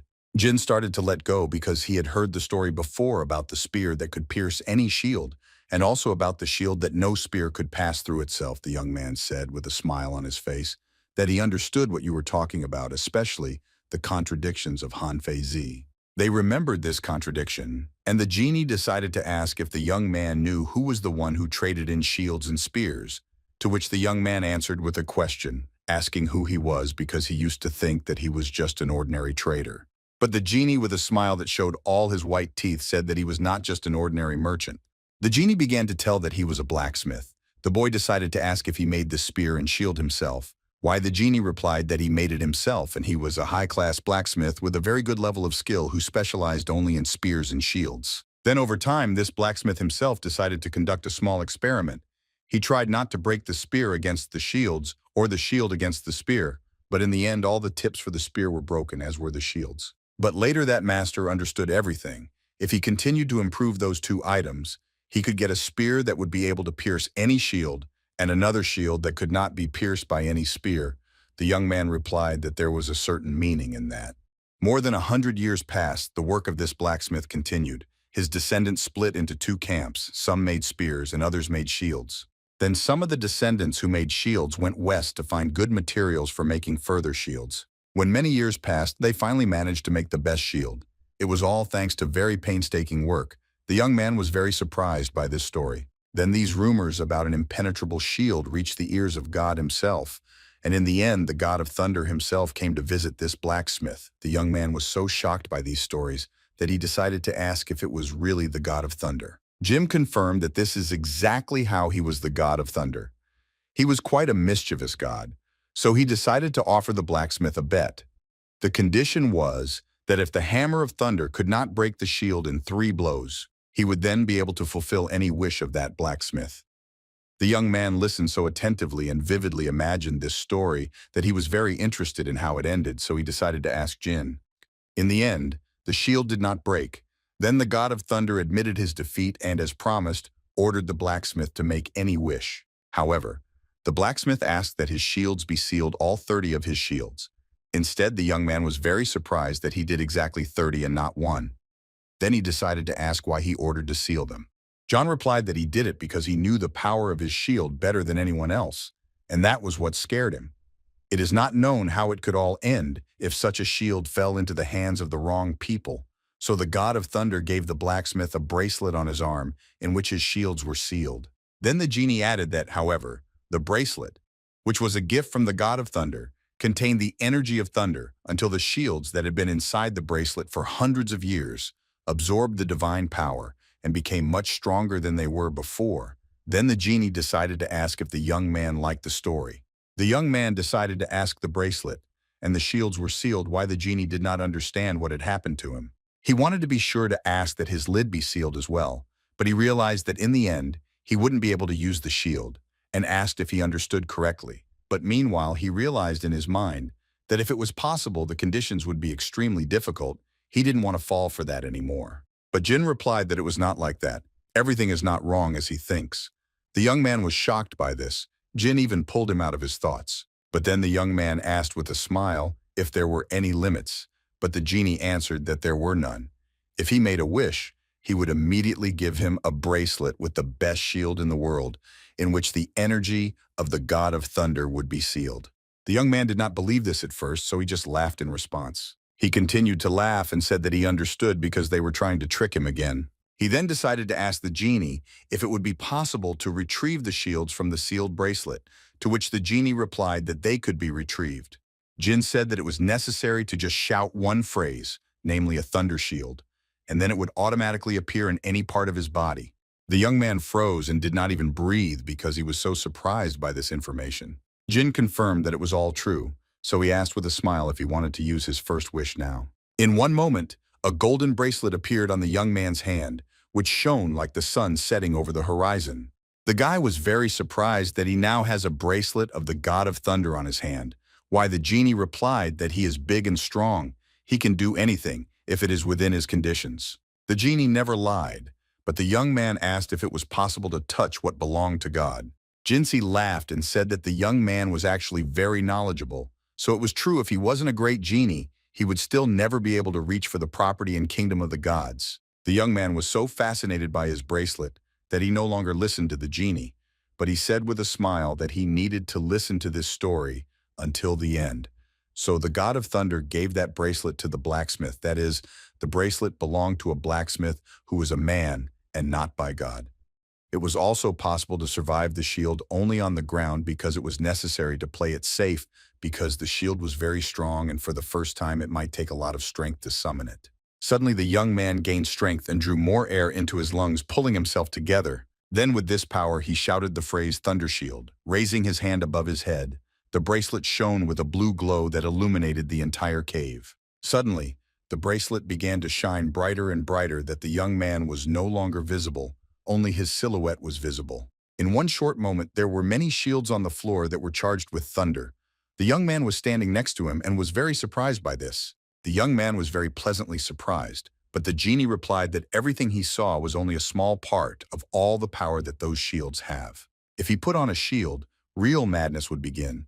The young man laughed and agreed with him. Jin took one shield and held it to the young man's hand and told him to try to use the one that had the least amount of thunder energy. The young man, of course, agreed. When the young man took it in his hands, he sowed it with sparks like the sky when thunder rolls. But suddenly the young man realized that the thunder spread not only through his body, the young man even had smoke coming out of his hair. Then the genie began to worry a little, so he asked if everything was fine with him, and the young man replied with a smile that everything was fine. Gina stood and looked at the shields and said that it was the weakest shield, almost not charged with thunder. At that moment, the young man realized that he was probably too weak, so he could not use the thunder shield. He couldn't do anything about it, so he decided to seal those shields back into the bracelet. Suddenly, all the shields were back in golden bracelets. He thanked his genie again. Then the genie noticed that the young man wanted to ask him something else. The young man wanted to ask for one more thing, Namely, he wanted to make a second wish. Jin managed to guess that it would probably be another shield. Suddenly, the young man confirmed that it was so, but he needed another shield. The genie asked if that was all or if he wanted something else. So the young man wanted to add to his wish. Then he realized that in any case, the second wishes will come with conditions, so it is better to first make the wish that suits him the most. The young man wanted to think about others when he returned to the past again, so I decided to ask the genie if he could already use a thunder shield. If not, then he needed a shield that he could use right at that moment, which was very strong. Jin asked for 1 minute so he could think. He actually thought a lot about what it could be. Then the genie made a projection of all the shields and offered the young man to choose the one he liked the most. The young man was not surprised, so he did not know what to choose from. After thinking for a few minutes, the young man again apologized to the genie and asked if he had anything similar to a boiler lid. The young man looked at him in surprise and decided to ask again if he had heard correctly. That's how he said it seemed to him that he could only use Kwagamuni if he used something he was already familiar with, then Jin thought, and asked him to wait for 1 minute. In a moment, he showed the lid from the cauldron, which was used by as many as 12 generations who were engaged in Kwakamun. Immediately appeared in Kwakchon. It was the very lid that was mixed with 1,000-year-old wisdom. Then the 12th generation thought that Kwagamun was a real holy phenomenon. The young man replied that he wanted to make a wish. The boy said that he wanted all the shields that he had shown him before, and the lid of the cauldron that he had just shown it was his second wish. The genie agreed with everything that was said. But suddenly something happened that he could not fulfill his wish. The young man could not understand what was the matter because he was a great sorcerer. But the genie joked, and with one movement of his fingers he fulfilled the young man's wish. Suddenly, a mountain of shields appeared in front of them, which was almost impossible to grasp with the eye. Jin asked with a smile if he liked what the young man replied that his Jin was the best. Then the young man decided to move on to the third wish, but the genie was shocked that he could immediately remember the third wish. With a smile on his face, the young man wished that he would return him a month back, that is, to the past. In a moment, the young man found himself in the past, the bracelet on his arm, and remained nowhere. Later, he met the genie again and decided to use his 3 wishes to find out what it took to become a master. He asked the genie to make him the master of Murim, and that's what he needed help with his power. No matter how many times he came back, he didn't know how long it could take. He asked Jin to go to the 1,000-year-old Ginseng Mountain in a city called Beck Tucson Mountain in Goryeo, but Jin asked him to wait. The boy was interested to know what was the limit of the genie who gave him the thunder shield. He was interested to know it sooner. Suddenly, the genie returned to his master, thereby scaring him. He understood that something was wrong with the Jinn. He replied that he could not and apologized to his master. He was sorry, of course, but the young man already knew that it would be so. He knew what wish he craved the most, the last wish he had left. He would only need this. He started to plan his wish correctly. Maybe he needed Mudanpa or Tekongdan, and maybe even the divine power of Tagik and Yanga. Suddenly, Jin stopped him and said that there was too much power needed. Then Jean decided to offer Magyo, or for example, Jeanma's divine power. There was also a lot of elixir, but Jin stopped the young man again because that magic was unavailable. But the young man didn't seem to hear him and continued to list the others. But Jin suddenly stopped him for good. Suddenly, he knelt before his master and begged his forgiveness. But the young man suddenly said that he was asking too much, for which he had to apologize to him, of course, for no reason. So he asked to get up instead. The genie only silently bowed his head to him. Suddenly, Jin stood up and said that the thing was that he could not tell much. There was God and his assistants who helped God himself, and he was one of them. Zhang could not believe what he heard. The genie began to tell that usually they helped God in the divine world, but there were those who went to earth. As usual, they were of the celestial type. But the genie denied and said that they were those who were born by themselves in the human world, and he was talking about others. Jin was talking about the spirits. Chong was surprised that it was them. The genie confirmed that these were spirits, such as the spirit of the earth, the spirit of the forest, the spirit of the soil, the spirit of fire, and so on. There were many types and a large number of them. And the spirits about which the young man asked lived in the land, which were guarded by the same spirits. Those spirits were on the same level as himself. So it was very difficult to get something that was lying in the city that they guarded. The young man decided to suggest a Shaolin or Danpa or Magyo temple, but the genie said that those were cities in which the divine power was due to ordinary greatness, so it would be much more difficult.